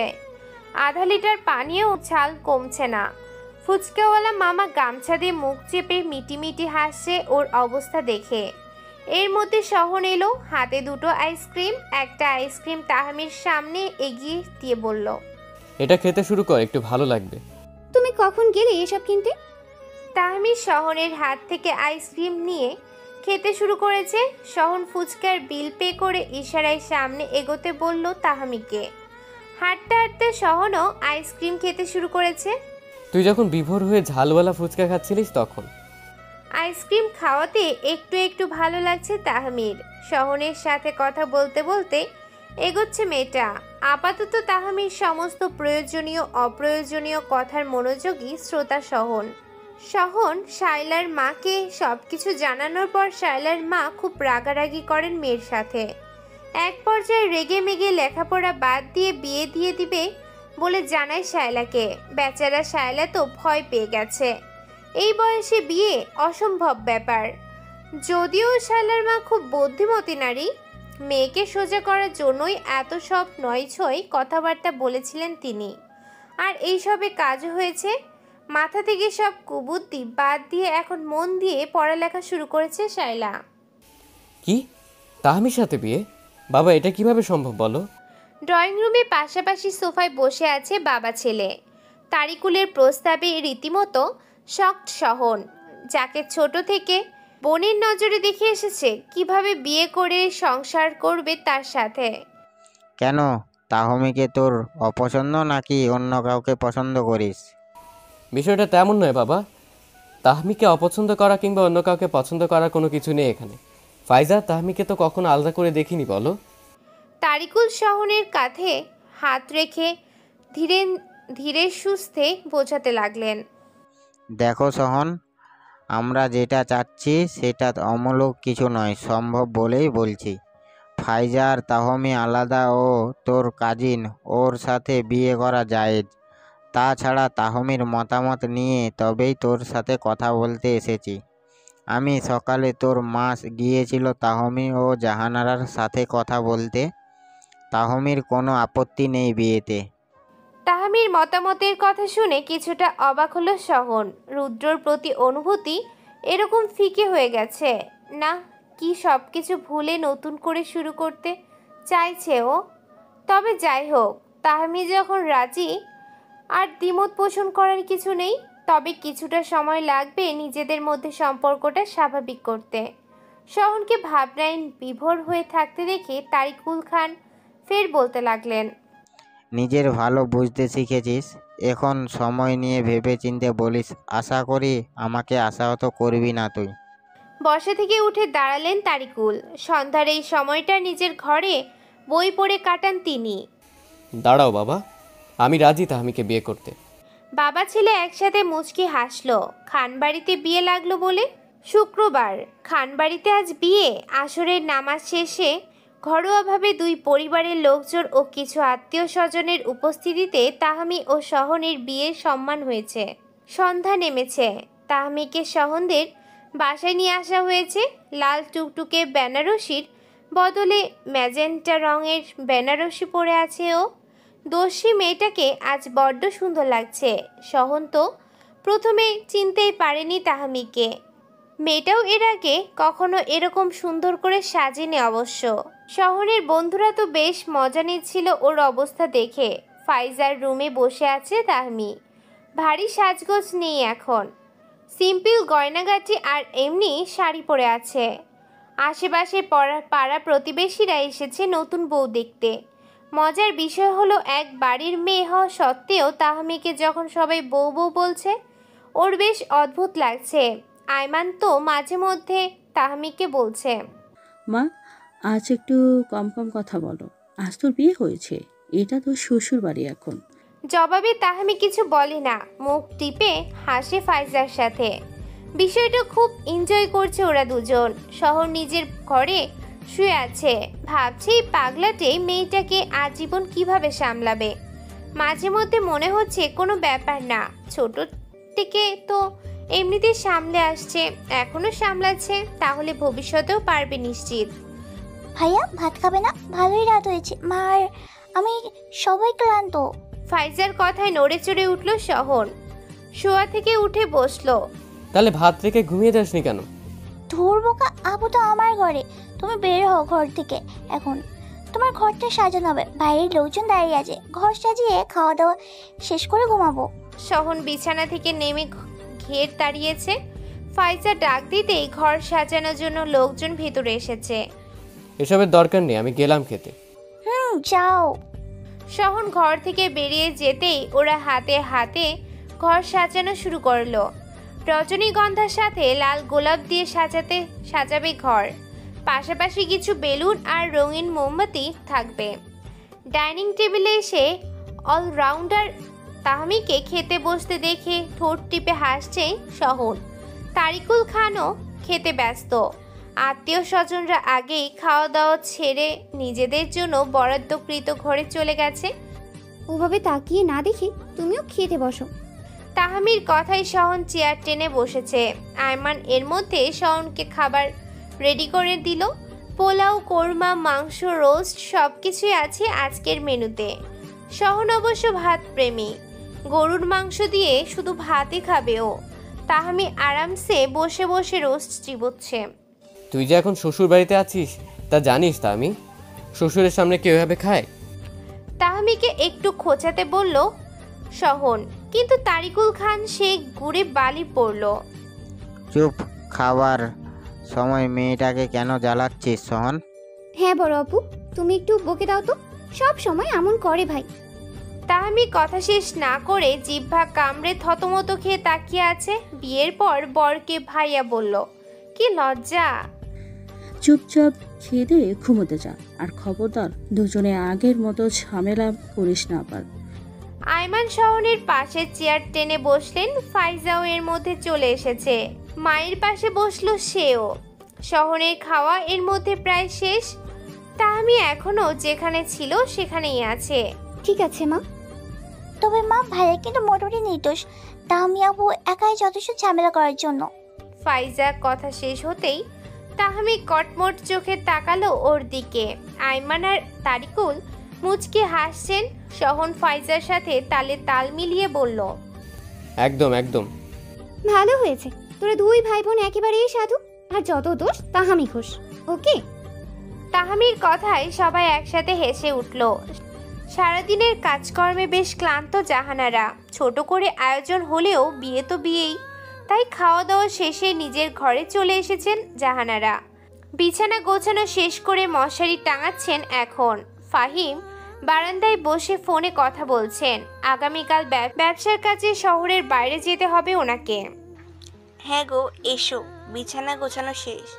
ফোনে কথা শেষ করে আসতেছি আমি জাহানারা। তাহমির মা নিজের বালিশে মাথা রেখে শুয়ে পড়েছে। আগে তাও মেয়েটা ঘরে ছিল, কিন্তু এখন তো সারাদিন একাই থাকতে হবে। এসব ভেবে মন খারাপ লাগছে জাহানারার। এর মধ্যে ফাহিম এসে শুয়ে পড়েছেন। স্থির মন খারাপ বুঝতে পেরে মাথায় হাত বুলিয়ে দিয়ে শুধলেন। মন খারাপ জাহানারা? একটু। মন খারাপ করো না, একবারের মধ্যে আছে তো তাহমি। কপাল ভালো বলে সোহানের সাথে বিয়েটা হয়েছে। যদি দূরে বিয়ে দিতাম তখন কি করতে বলো তো? জাহানারা একটু ভাবুক হয়ে গেলেন। ভুল বলেননি তাহমির বাবা। ঠিক বলছো তুমি। এখন ঘুমানোর চেষ্টা করো, সকালে তাড়াতাড়ি বের হতে হবে আমার। জাহানারা স্বামীর কথায় সায় দিলেন। চোখ বন্ধ করে ফেলে তাহমির মুখটা ভাবতে ভাবতে একটা সময় ঘুমিয়ে গেলেন। মা, খুব সুন্দর করে সাজিয়েছো তো ঘরটা। তাহমি ঘরে হেঁটে হেঁটে খাটে সাজানো ফুলগুলো ছুঁয়ে দিয়ে বলল। পাশাপাশি ফ্লোরে রাখা বেলুনগুলো পা দিয়ে এদিক ওদিক সরিয়ে দিল। শহন বিছানায় বসে ওর দিকে এক দৃষ্টিতে তাকিয়ে আছে হবে না, বিস্ময় নিয়ে তাকিয়ে আছে হবে। কথায় বিছানায় একটু শান্ত হয়ে বসে থাকবে তা না করে এভাবে হেঁটে হেঁটে ফুলগুলো দেখছে। আজকে যে ওর ফুলসজ্জা আর সামনে জলজ্যান্ত একটা স্বামী বসে আছে, সেই বিষয়ে একটু হেলদোল নেই। অবশ্য ফুলসজ্জা নিয়ে শহনের মাথা ব্যথা নেই, কিন্তু বসে তো দুটো কথা বলবে। হ্যাঁ, সুন্দর লাগছে, ফুলগুলো নষ্ট করিস না। এমনিই তো সব নষ্ট হয়ে যাবে। তাহমি হেলে দুলে এসে বিছানায় শহনের মুখোমুখি বসলো। চুলগুলো খোপা করা, কানে সোনার দুল, গলায় চেন, পরনে গাঢ় গোলাপি রঙের শাড়ি। শহন ব্রু উঁচিয়ে শুধালো, কিভাবে নষ্ট হবে? কেন, তুমি ফুলসজ্জা করবে না আমার সাথে? তাহমির ঠোঁটের কোণে দুষ্টু হাসি। মেয়েটার এমন প্রশ্নে থতমত খেয়েছে শহন। কি বলা উচিত? একদম দুষ্টুমি করবি না বললাম। আজব। তাহমি মুচকি হেসে শহনের কোলে হুট করে শুয়ে পড়ল। শয়ন বরফের ন্যায় জমে গেছে একেবারে। এই মেয়ে কি জোড়াজুড়ি করবে? তাহমি শোন।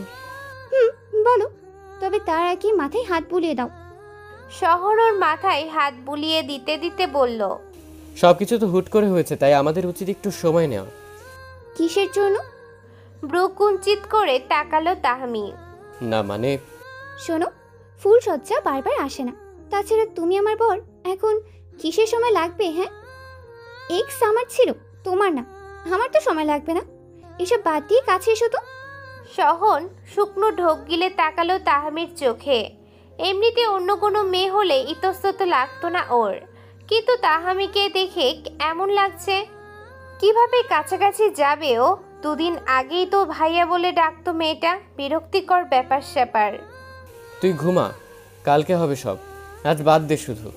তাহমি শোয়া থেকে উঠে বসে সহনকে এক প্রকার ধাক্কা দিয়ে বিছানায় ফেলে দিল। ড্যাব ড্যাব করে তাকিয়ে আছে বেচারা। বরের বুকের উপর শুয়ে ঠোঁটে আঙুল ছুঁয়ে দিয়ে বলল তাহমি, জানো, একদিন স্বপ্নে তোমাকে টস টসে একখানা চুমু খেয়েছিলাম, আজকে সেটা বাস্তবতার রূপ পাবে। স্বপ্নে? তুই স্বপ্নে এসব করেছিস আমাকে? তুই এত নির্লজ্জ কেন ভাই? আমি তো এমনই, নতুন জানলে। এসব বাহানা রাখো তো, আসো চুমু খাই। তাহামি সহনের বুকে ভর দিয়ে ঠোঁটের দিকে ঠোঁট এগিয়ে দিল। বাচ্চাদের মতো ঠোঁট উঁচু করে চোখে ঘন ঘন পলক ফেলছে ও। সর। একটা কিস করো না। কালকে করব। আজকে কি ঠোঁটের উপোস চলছে তোর? সহনের বাচ্চা, তুই কিস করবি নাকি তাহমির কথা শেষ হওয়ার আগেই সহনের শক্ত ঠোঁটের স্পর্শে শিউরে উঠল ওর কোমল ওষ্ঠজোড়া।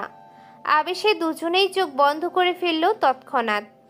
মিনিট 5 পরে সহনের স্পর্শ থেকে মুক্ত পেল তাহমি। দুজনেই ভারী নিঃশ্বাস ফেলছে। তাহমির পিঠে দুহাত রেখে বক্ষে জড়িয়ে রেখেছে সহন। হয়েছে নাকি আরো লাগবে? পারবি?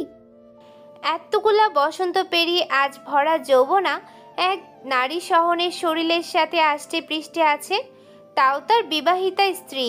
তাই স্বাভাবিকভাবেই নিজেকে সঁপে দিয়েছে। নিষে ধরা কণ্ঠে শুধালো সহন। তাহামি মুচকি হেসে সহনের জন্য একটা চ্যালেঞ্জ ছুড়ে দিল যেন। সমস্ত ইতস্ততা ভুলে তাহামির প্রশ্নের জবাব দিতে ব্যস্ত হয়ে উঠল সহন। পুরনো সম্পর্কে পেছনে ফেলে নতুন করে জীবন শুরু করলো তাহামি। সব বিবাহিত সম্পর্কে শুরু থেকে ভালোবাসা থাকে এমন নয়, ভালোবাসা ছাড়াও বৈবাহিক সম্পর্ক শুরু হয়, আর ধীরে ধীরে গড়ে ওঠে পারস্পরিক বন্ধন, ভালোবাসা। তাহামি ও সহনের মধ্যেও সময়ের সাথে সাথে গভীর প্রেমের সূত্রপাত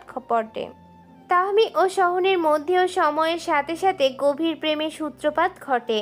একসাথে থাকতে থাকতে আরও স্ট্রং বন্ডিং তৈরি হয় ওদের। ভার্সিটিতে শেষবারের মতো এসেছে ফাইজা। গ্র্যাজুয়েশন শেষ হওয়ায় এখানে আর আসা হবে না। সবার সাথে দেখা শেষে টিচার্স রুমে এসেছে ও। রৌনক স্যার ডেকে পাঠিয়েছে ফাইজাকে। রৌনক ওদের অ্যাকাউন্টিং ডিপার্টমেন্টের টিচার। বছর খানেক হবে ভার্সিটিতে জয়েন হয়েছিল, এটাই প্রথম চাকরি ওনার। তবে বেশ মিশুক আর ভালো মনের মানুষ সে। স্যার ডেকেছিলেন? চেয়ারে বসে ফোনের দিকে তাকিয়েছিল রৌনক। ফাইজার ডাকে ওর দিকে দৃষ্টিপাত করলো, ঠোঁটের করে মিষ্টি হাসি ফুটিয়ে বলল, হ্যাঁ বসো, কিছু খাবে? চা বা কফি? ফাইজার অস্বস্তি লাগছে, এমনিতে কেউ নেই এখানে, তার উপর আবার এত আদিক্ষেতা। অন্য কেউ দেখলে কি না কি ভাবে আবার।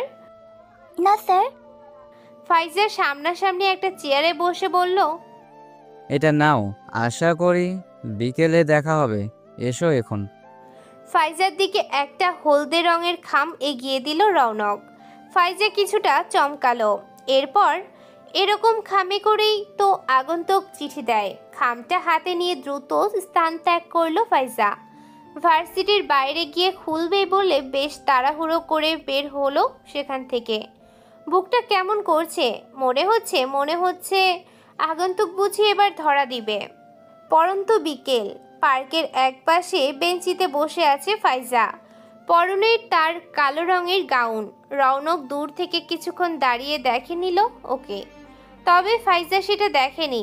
ভার্সিটি থেকে বেরিয়েই হলদে রঙের খাম খুলে চিঠিটা পড়েছিল ফাইজা। সেখানে লেখা ছিল আগন্তুকের আসল পরিচয়। হ্যাঁ, রৌনকের সঙ্গে আগন্তুক ফাইজার ভালোবাসার মানুষ। এখন সময় হয়েছে বলেই রৌনক নিজে থেকেই ধরা দিল ওর সামনে। তবে ফাইজা কখনোই ভাবেনি তার স্যারই আগন্তুক হতে পারে। সরি বসিয়ে রাখার জন্য। রৌনকের কথাই ভাবনায় ছেদ ঘটল ফাইজার। মৃদু হেসে উঠে দাঁড়ালো ও। রৌনক ফাইজার উপর আর চোখ আপান্ত মস্তক নজর বুলিয়ে নিল। বেশ কিউট লাগছে মেয়েটাকে। সমস্যা নেই, বসুন স্যার। রৌনক আর ফাইজা মাঝখানে কিছুটা দূরত্ব রেখে বসলো। রৌনক যে এতক্ষণ ইচ্ছে দূর থেকে দাঁড়িয়ে ফাইজাকে দেখছিল সেটা বুঝতে পারেনি ফাইজা। ফাইজার নীরবতা দেখে মুচকি হাসলো রৌনক। পরিবার বলতে কেউ নেই রৌনকের। ছোট থেকে দাদা বাড়িতে বড় হয়েছে। দাদা দাদিও পৃথিবীতে নেই এখন। চাচা চাচি থাকেন গ্রামের বাড়িতে। রৌনক এই শহরে একাই আছে। কিছু বলবে না ফাইজা? বলবো। বলো তাহলে। ফাইজা শুকনো ঢোক গিলে কিছু একটা বলতে চাইলো, কিন্তু মুখ থেকে কোনো কথাই বের হচ্ছে না ওর।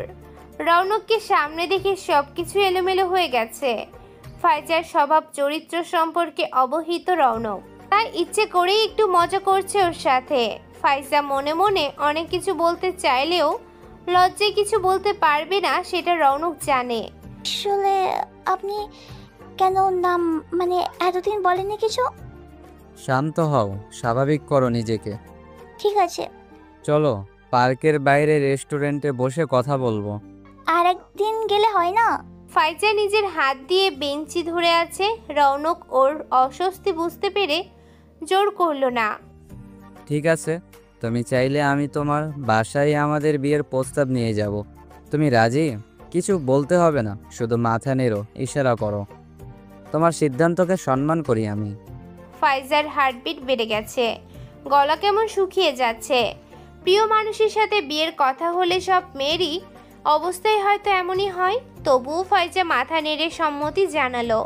রৌনক মুচকি হেসে আলগোসে মাথায় একটু হাত ছুঁয়ে দিল ওর। মুহূর্তেই কেঁপে উঠল ফাইজা।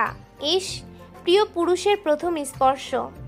দুপুরবেলা, শরৎকাল, রৌদ্রোজ্জ্বল আকাশে সাদা মেঘের ভেলা ভাসছে। কড়া রোদে ঘেমে নেমে বাসায় ফিরেছে শহন। তাহমি রান্নাবান্না শেষে গোসল করতে ওয়াশরুমে ঢুকেছে কেবল। শহর রুমে ঢুকে শার্ট প্যান্ট পাল্টে শুধু একটা লুঙ্গি পরে নিল। গরমে হাঁসফাঁস লাগছে ভীষণ। এখনই গোসল করতে না পারলে মাথাও ব্যথা শুরু হবে ওর। তাহমি, হ্যাঁ তাহমি, দরজাটা খুলবে একটু? আমি গোসল করছি তো। শহন একটু ভাবলো, তারপর আবার ওয়াশরুমের দরজায় টোকা দিয়ে বলল, জরুরি দরকার আছে, যেভাবে আছিস সেভাবেই খোল দরজা, তাড়াতাড়ি। শহরের ব্যস্ততার বুঝতে পেরে ভেজা অবস্থায় দরজা খুলে দিল তাহমি। সারা শরীর ভেজা, জামা কাপড় লেপ্টে রয়েছে শরীরে। শহন তাহমিকে কিছু না বলেই ভেতরে ঢুকে দরজা আটকে দিল। শহরের এমন কর্মকাণ্ডখানা দেখে থতমত খেয়ে তাকিয়ে আছে তাহমি। এটা কি হলো? আমিও গোসল করব, অসহ্য লাগছে গরমে। তুই কর, আমিও করি। হুশ, ফাইজা যদি কোনো কারণে রুমে এসে বুঝতে পারে আমরা একসাথে ওয়াশরুমে, তোমারই কিন্তু লজ্জা লাগবে। তাহমি চুলে শ্যাম্পু লাগাতে লাগাতে বলল। শহন ঝর্ণার নিচে দাঁড়িয়ে আছে। আপাতত ঠান্ডা পানিতে মন প্রাণ জুড়িয়ে যাচ্ছে ওর। তাহমির কথা আমলে নিচ্ছে না। থাক, ঠিক আছে। তাহমি নিজের মতো চুলে শ্যাম্পু দিতে লাগলো। শহনের গোসল করতে সময় লাগে না। যতক্ষণে তাহমি শ্যাম্পু করবে ততক্ষণে ওর গোসল শেষ হয়ে যাবে ভেবেই চুপ করে আছে তাহমি। মাথা শরীর পানির স্পর্শে শীতল হতেই তাহমির দিকে দৃষ্টিপাত করলো শহন।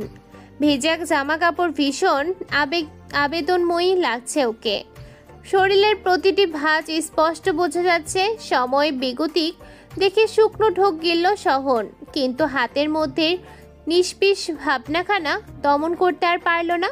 পেছন দিক থেকে তাহমির কোমরে দু হাত রেখে ঘাড়ে ঠোঁট ছুঁয়ে দিল শহন। আকস্মিক স্পর্শে চমকালো তাহমি। কি করছো? চুলে শ্যাম্পু তো। শহন মুখে কিছু না বলে তাহমিকে চট করে নিজের দিকে ফেরালো। পিঠে হাত রেখে বুকের সাথে আগলে ধরে ঝর্ণার নিচে গিয়ে দাঁড়ালো। ঝর্ণার পানিতে তাহমির চুলের শ্যাম্পু ধুয়ে যাচ্ছে। শহন এক হাতে ওর চুলগুলো নেড়েচড়ে দিচ্ছে, আর অন্য হাত কোমরে রেখে শক্ত করে ধরে আছে। এই নে, সব শ্যাম্পু ধুয়ে গেছে। কিন্তু চুপ। শহন তাহমির ঠোঁটে আঙুল চেপে ধরেছে, কপালে আলতো করে ওষ্ঠ ছুঁয়ে দিয়ে আবারও পেছনে ফিরিয়ে দাঁড় করালো তাহমিকে। উদ্রে হাত রেখে মৃদু চাপ দিয়ে নিজের শরীরের সাথে ঠেকালো তাহমির পিঠ। তারপর ওর ভেজা চুলগুলো একপাশে সরিয়ে ঘাড়ে তপ্ত নিঃশ্বাস ফেলে এলোমেলো করে দিতে লাগলো শহন। ঠান্ডা লেগে যাবে কিন্তু। রুমে গিয়ে না হয় আদর করলি। এক্ষুনি লাগবে, বাধা দিও না, কষ্ট তুই পাবি। তাহামি মুচকে এসে চুপ করে রইল। মারাত্মক মুডে আছে ভদ্রলোক, এখন আর ঘাটানো যাবে না ভেবে চুপচাপ সায় দিল তাহামি। ভাবি ভাবি কই তুমি? ভাইয়াকে তো দেখছি না। আচমকা ফাইজার ডাকে নড়ে চড়ে উঠল দুজন। তাহামি নিজের কামিজ ঠিক করে তাড়াতাড়ি দরজা খুলতে গেলে সহন আটকে দিয়ে বলল, এই বলদি তোর জামা কাপড় সব ভেজা, তুই বের হবি কিভাবে? চুপ, অশ্লীল লোক, মানা করেছিলাম না? এখন চুপ করে থাকো, নয়তো লুঙ্গি খুলে ফেলবো। সহন দুষ্ট হাসি দিয়ে বলল। সে আর নতুন কি? তাহামি সহনের গলায় ছোটখাটো একটা কামড় বসিয়ে দিতেই চিৎকার করে উঠল। আচমকা ভাইয়ের মৃদু চিৎকারে কিছুটা ঘাবড়ে গেল ফাইজা। তাড়াতাড়ি ওয়াশরুমের দরজার বাইরে গিয়ে বলল, ভাইয়া কি হয়েছে তোমার? আরে পা পিছলে গেছে সাবানে। তাহমি তো ওদের বাসায় গেছে, তুই বরং পরে কথা বলিস ওর সাথে। আমি গোসল সেরে আসছি। ও আচ্ছা ঠিক আছে ভাইয়া, আমি খেতে গেলাম, তুমি এসো। আর ভাবিকে কল দিয়ে আসতে বললো। এই দুপুরবেলা ওই বাসায় কি? শেষের কথাটা একা একা বলতে বলতে ঘর থেকে বেরিয়ে গেল ফাইজা। কামড় দিয়েছিস না? তাহামিকে পেছন থেকে শক্ত করে জড়িয়ে ধরে ঘাড়ে আলতো করে কামড়ে দিয়ে শুধালো সহন। আবেশে সাপের মতো মুচড়ে যাচ্ছে তাহামির বদন। ছাড়ো প্লিজ, ফাইজা চলে গেছে, এখন তাড়াতাড়ি বের হই, বাকিটা রাতের জন্য তুলে রাখো। ওকে দুটো কিস কর তাহলে। তাহামি সহনের মুখোমুখি পায়ের উপর পা রেখে দাঁড়িয়ে গলা জড়িয়ে হেসে বলল, এটা কোনো ব্যাপার? তোমার বউ অলওয়েজ রেডি এই সবের জন্য, আসো। পরপর দুইবার তাহামি সহনের ঠোঁটে নিজের ঠোঁট ডুবিয়ে দিল কয়েক মুহূর্তের জন্য। Love you Tahmi. Love you too. 2 number ভালোবাসা। হুশ, ভালোবাসি আমিও, ওকে? একদম। আমি বের হচ্ছি, তুইও তাড়াতাড়ি আয়। তাহামি মাথা নেড়ে সম্মতি দিল। সহন ওয়াশরুম থেকে বেরিয়ে আগে ঘরের দরজা আটকে নিল, তারপর চেঞ্জ করে চুলগুলো পরিপাটি করে ঘর থেকে বেরোলো।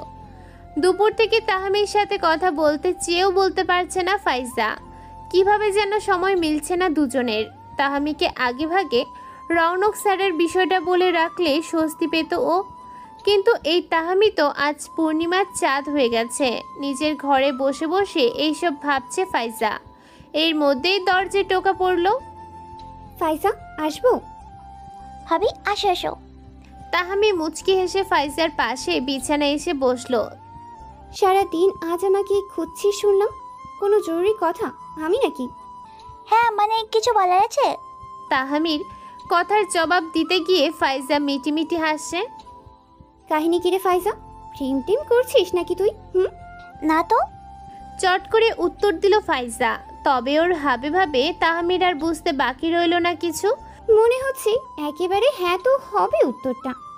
ফাইজা মুচকি হেসে তাহমির হাত দুটো চেপে ধরে কণ্ঠ খাতে নামিয়ে বলতে লাগলো, আসলে ভাবি আমাদের ইউনিভার্সিটির টিচার রন স্যার আমাকে পছন্দ করেন, তো উনি বাসায় বিয়ের কথা বলতে আসতে চাচ্ছেন। তুমি যদি বাবা মাকে একটু বলতে। তাহমি মুচকি হাসলো। আরে বাহ, ছেলে শিক্ষক, তাহলে তো দেরি করার দরকারই নেই। শিওর বড় আপু আম্মু রাজি হবে, তুই কোনো চিন্তা করিস না, আমি এক্ষুনি গিয়ে বলবো আম্মুকে। কিন্তু মা যদি। আমাকে নিয়ে কি বলছিস তোরা দুজন? ফাইজার কথা শেষ না হতেই দরজা ডিঙিয়ে ঘরে প্রবেশ করলেন আয়মান। মায়ের উপস্থিতি টের পেয়ে চুপ করে গেল ফাইজা। মোটামুটি ভয় ভয় লাগছে ওর। তাহামি বসা থেকে উঠে হাসি মুখে শাশুড়ির দিকে এগিয়ে গেল। বড় আম্মু, একটা ভালো নিউজ আছে। ভালো নিউজ? কি নিউজ বল তো শুনি। ফাইজার ভার্সিটির টিচার রনু ওকে পছন্দ করে। তোমরা চাইলে বিয়ের জন্য বাসায় কথা বলতে আসবে, একটু ভেবে বলো তো। তাহমির কথা শেষ হতেই আয়মান মেয়ের দিকে দৃষ্টিপাত করলেন। ফাইজা মায়ের চোখে চোখ রাখতে পারল না। দৃষ্টি মাটিতে নিবদ্ধ করে বসে বসে হাত কষলে যাচ্ছে সে। আয়মানের ভাব ভঙ্গি দেখে তাহমিও চুপ হয়ে গেছে। বড় আম্মু কি রাগ করলেন? মনে মনে এসব ভাবছে ও। ফাইজা, তাহমি কি বলছে? মায়ের প্রশ্নে হাঁটুতে কাঁপাকাঁপি শুরু হয়ে গেছে ফাইজার। গলা দিয়ে স্বরও বের হচ্ছে না, তবুও থেমে থেমে উত্তর দিল মেয়েটা। ভাবি যা বলেছে সব সত্যি। তুই কি সেই ছেলেকে পছন্দ করিস বা তোদের মধ্যে কোনো সম্পর্ক আছে? সম্পর্ক নেই মা, তবে পছন্দ করি। তোমরা যা বলবে চাইবে সেটাই হবে। আয়মান মেয়ের দিকে এগিয়ে যাচ্ছে। তাহমি চোখ বড় বড় করে তাকিয়ে আছে। ফাইজা আবারও দৃষ্টি সরিয়ে ফেলল। বেশ, আমরা কথা বলবো রৌনকের সাথে, যেহেতু তোর পছন্দ, আশা করি আমাদেরও পছন্দ হবে। আমি রাতে তোর বাবার সাথে কথা বলবো, আগামীকাল আসতে বলিস ওকে। ফাইজার মাথায় হাত রেখে মুচকি হেসে বললেন আয়মান। ফাইজাও খুশিতে বসা অবস্থায় মায়ের কোমর ধরে জড়িয়ে ধরল। তাহমি হাসতে হাসতে এসে ফাইজার পাশে বসে অভিমানী সুরে বললে, হ্যাঁ, মেয়ে তো তোমার একটাই, আমি তো পরের মেয়ে, সব আদর নিজের মেয়ের জন্য। আয়মান তাহমির মাথায় হাত বুলিয়ে দিতে লাগলো। ফাজিল মেয়ে একটা, তোকে কতবার বললাম না এবার ঘরে একটা বাচ্চা কাছে আনার ব্যবস্থা কর। তুই কথা শুনিস না আমার, এই জন্যই তো তোকে আদর করি না। বড় আম্মু। তাহমিও আয়মানকে জড়িয়ে ধরেছে। দুই মেয়েকে আপাতত আদর করছেন আয়মান। পরের দিন ফাইজার কথা মতো বিকেল বেলা রৌনক এলো ওদের বাসায়। 3 রকমের মিষ্টি, 5 রকমের ফলমূল নিয়ে বাসায় ঢুকতে একটু কষ্ট হয়েছে বেচারার। অবশ্য রৌনকের সাথে ড্রাইভার ছিল সাথে। খান পরিবারের লোকজন তো হবু জামাইয়ের উপহার সামগ্রী দেখে অবাক হয়েছে। এত কিছু নিয়ে কেউ আসে? তাহমি তো ফাইজাকে বারবার জিতেছে, নন্দন্তী জিতেছ বলে খেপানোর চেষ্টা চালিয়ে যাচ্ছে। আয়মানও হবু মেয়ের জামাইকে আপ্যায়ন করার জন্য সব রকমের ব্যবস্থা করে রেখেছে। তারিকুল ইতিমধ্যে রৌনকের সাথে কথাবার্তা বলতে শুরু করেছে। সহনও পাশে আছে, তবে কথা কম বলছে ও। কেন জানি প্রথম দেখায় রৌনককে বেশ ভালো লেগেছে সহনের, সেজন্য আর অতিরিক্ত কোনো প্রশ্ন করছে না। আচ্ছা, একা একা থাকতে তোর খারাপ লাগে না তোমার? তারিকুলের প্রশ্নে মৃদু হেসে বলল রৌনক। অভ্যাসের দাস আঙ্কেল, অভ্যাস হয়ে গেছে। যার কেউ নেই তাকে তো একাই থাকতে হয়। থাক, মন খারাপ করতে হবে না, আমরা আছি। এখন ফাইজা আমাদের খুব আদরের মেয়ে। রৌনক মেয়ের পছন্দের উপর আমাদের কোনো সংশয় নেই, কারণ ছোট থেকেই ভীষণ খুঁতখুঁতে স্বভাবেরও। কোনো কিছু ভালো করে না দেখে পছন্দ পর্যন্ত করতো না। সেখানে জীবনসঙ্গী নির্বাচনে অবশ্যই বিচক্ষণতা দেখাবে বলেই আশাবাদী আমরা। এর মধ্যে সামনের টি টেবিলে হরেক রকমের নাস্তা এনে রেখেছে তাহমি ও ফাইজার মা। চিন্তা করবেন না আঙ্কেল, আমি আমার সাধ্য মতো ফাইজার সর্বোচ্চ খেয়াল রাখবো। কোনো আদর যত্ন কমতি হবে না। তাছাড়া আমার সব কিছু ওর, একা মানুষ, ঝামেলাও নেই কোনো। তা ঠিক, নাও খাওয়া শুরু করো। আপনিও নিন আঙ্কেল। ভাই আপনিও। রৌনক অল্প কিছু খেলো, শহর নিজের মতো খেতে ব্যস্ত। তাহমি কতবার ইশারে কম কম খেতে বলেছে তার হিসাব নেই। কথাবার্তা শেষে বিয়ের জন্য একটা তারিখ ঠিক করলো সবাই। যেহেতু রৌনকের পরিবারে কেউ নেই, তাই বিয়েতে আর দেরি করতে চান না তারিকুল। রৌনক রাজিও তাতে। কলিং বেলের শব্দে সোফা থেকে উঠে দাঁড়ালেন জাহানারা। এই সময় কে এলো ভাবতে ভাবতে দরজার কাছে এগিয়ে গেলেন। মা। আরে তোরা আয়, ভেতরে আয়। শহনার তাহামি বাসার ভেতরে ঢুকলো। বসার ঘরের সোফায় বসে টিভির দিকে দৃষ্টিপাত করলো শহন। তাহামি মায়ের পাশে বসেছে। আজকে এখানে থাকবো মা? তা থাকবি থাক, তোদের তো এইসব। কিন্তু বিকেলে বললি না কেন? বাজার থেকে কিছু আনতাম, শুধু মাছ আর ডাল রেঁধেছি আজ। ছোট মা, তুমি সবসময় খাওয়ার চিন্তা কেন করো? মনে হয় আমি আরেক বাড়ির ছেলে। তাও যদি হতাম বাইরের কেউ, তাহলে না হয় এমন ব্যস্ত হতে। জাহানারা খান বসা থেকে উঠে শহনের মাথায় হাত বুলিয়ে দিয়ে বললেন, জামাই তো জামাই হয় রে শহন, আদর আপ্যায়ন না করলে হয়? বিরিয়ানি খাবি তোরা?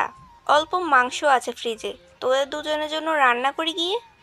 তাহমি বসা থেকে উঠে এক লাফে মায়ের কাছে এসে দাঁড়িয়ে বলল, আবার জিজ্ঞেস করে, যাও যাও রান্না করো, কতদিন তোমার হাতে বিরিয়ানি খাইনি। জাহানারা সহাস্যমুখ করে বললেন, ঠিক আছে তোরা বস, আমি যাই। ওকে ছোট মা। রাতের খাবারের মেনুতে আজ বিরিয়ানি খেলো ওরা। মূলত তাহামির বাবা শহরের বাইরে আছে বলেই মায়ের কাছে থাকতে এসেছে ওরা। একা বাড়িতে রাতে থাকতে কার ভালো লাগে? নিজের বেডরুমে ঘুমানোর শান্তি অন্যরকম। বিছানায় শুয়ে পায়ের উপর পা রেখে গুনগুনিয়ে গান গাইছে তাহামি। শহন তাহামির চুলের ঘ্রাণ নিতে ব্যস্ত। এই তাহমি, বলো। ফোনটা রেখে এদিকে মনোযোগ দে একটু। তাহমি শহনের দিকে দৃষ্টিপাত করলো। ঠোঁট কামড়ে মুচকে মুচকে হাসছে ও। নিজের ঠোঁট নিজে কামড়ে কি বোঝাতে চাচ্ছ? বউয়ের ঠোঁট পাচ্ছি না সেটা। শহন তাহামিকে নিজের বুকের উপর শোয়ালো। তাহামি বুকে নাক ঘষতে শুরু করেছে। ভালো কথা, বড় আম্মু বলেছে একটা বাচ্চা কাচ্চার ব্যবস্থা করতে। তাই নাকি? আয় তাহলে তাড়াতাড়ি ব্যবস্থা করি। আচ্ছা, আমাদের বেবি কি তোমার মতো হবে নাকি আমার মতো? শহন তাহামির কপালে ঠোঁট ছুঁয়ে দিয়ে বলল, নিশ্চয়ই আমার মতো। তোর মতো চণ্ডালি হলে তো সমস্যা। শহনের কথা শেষ হতেই তড়িৎ গতিতে উঠে বসলো তাহামি। সরাসরি শহনের বুকের উপর বসে গলা টিপে দেওয়ার ভঙ্গি করে বলল, আমি চণ্ডাল? আমার ভুল হয়েছে রে, মাফ কর। দোয়া চাই। দোয়া? হ্যাঁ, গলা টিপে না দিয়ে অন্য কিছু কর। তাহামি প্রশ্নাত্মক দৃষ্টিতে শহনের দিকে তাকাতেই শহন তাহামির কোমরে হাত রেখে উল্টো ওকে বিছানায় শুয়ে দিল। তাহামি মুচকি হেসে চোখ বন্ধ করে ফেলল তৎক্ষণাৎ। ভালোবাসার চাদরে প্রিয়তমা স্ত্রীকে জড়িয়ে নিল শহন। এভাবেই ভালোবেসে ভালো থাকুক তাহামি ও শহন। সাথে আপনারাও ভালো থাকুন। শীঘ্রই ফিরবো নতুন কোনো গল্প নিয়ে। আসসালামু আলাইকুম।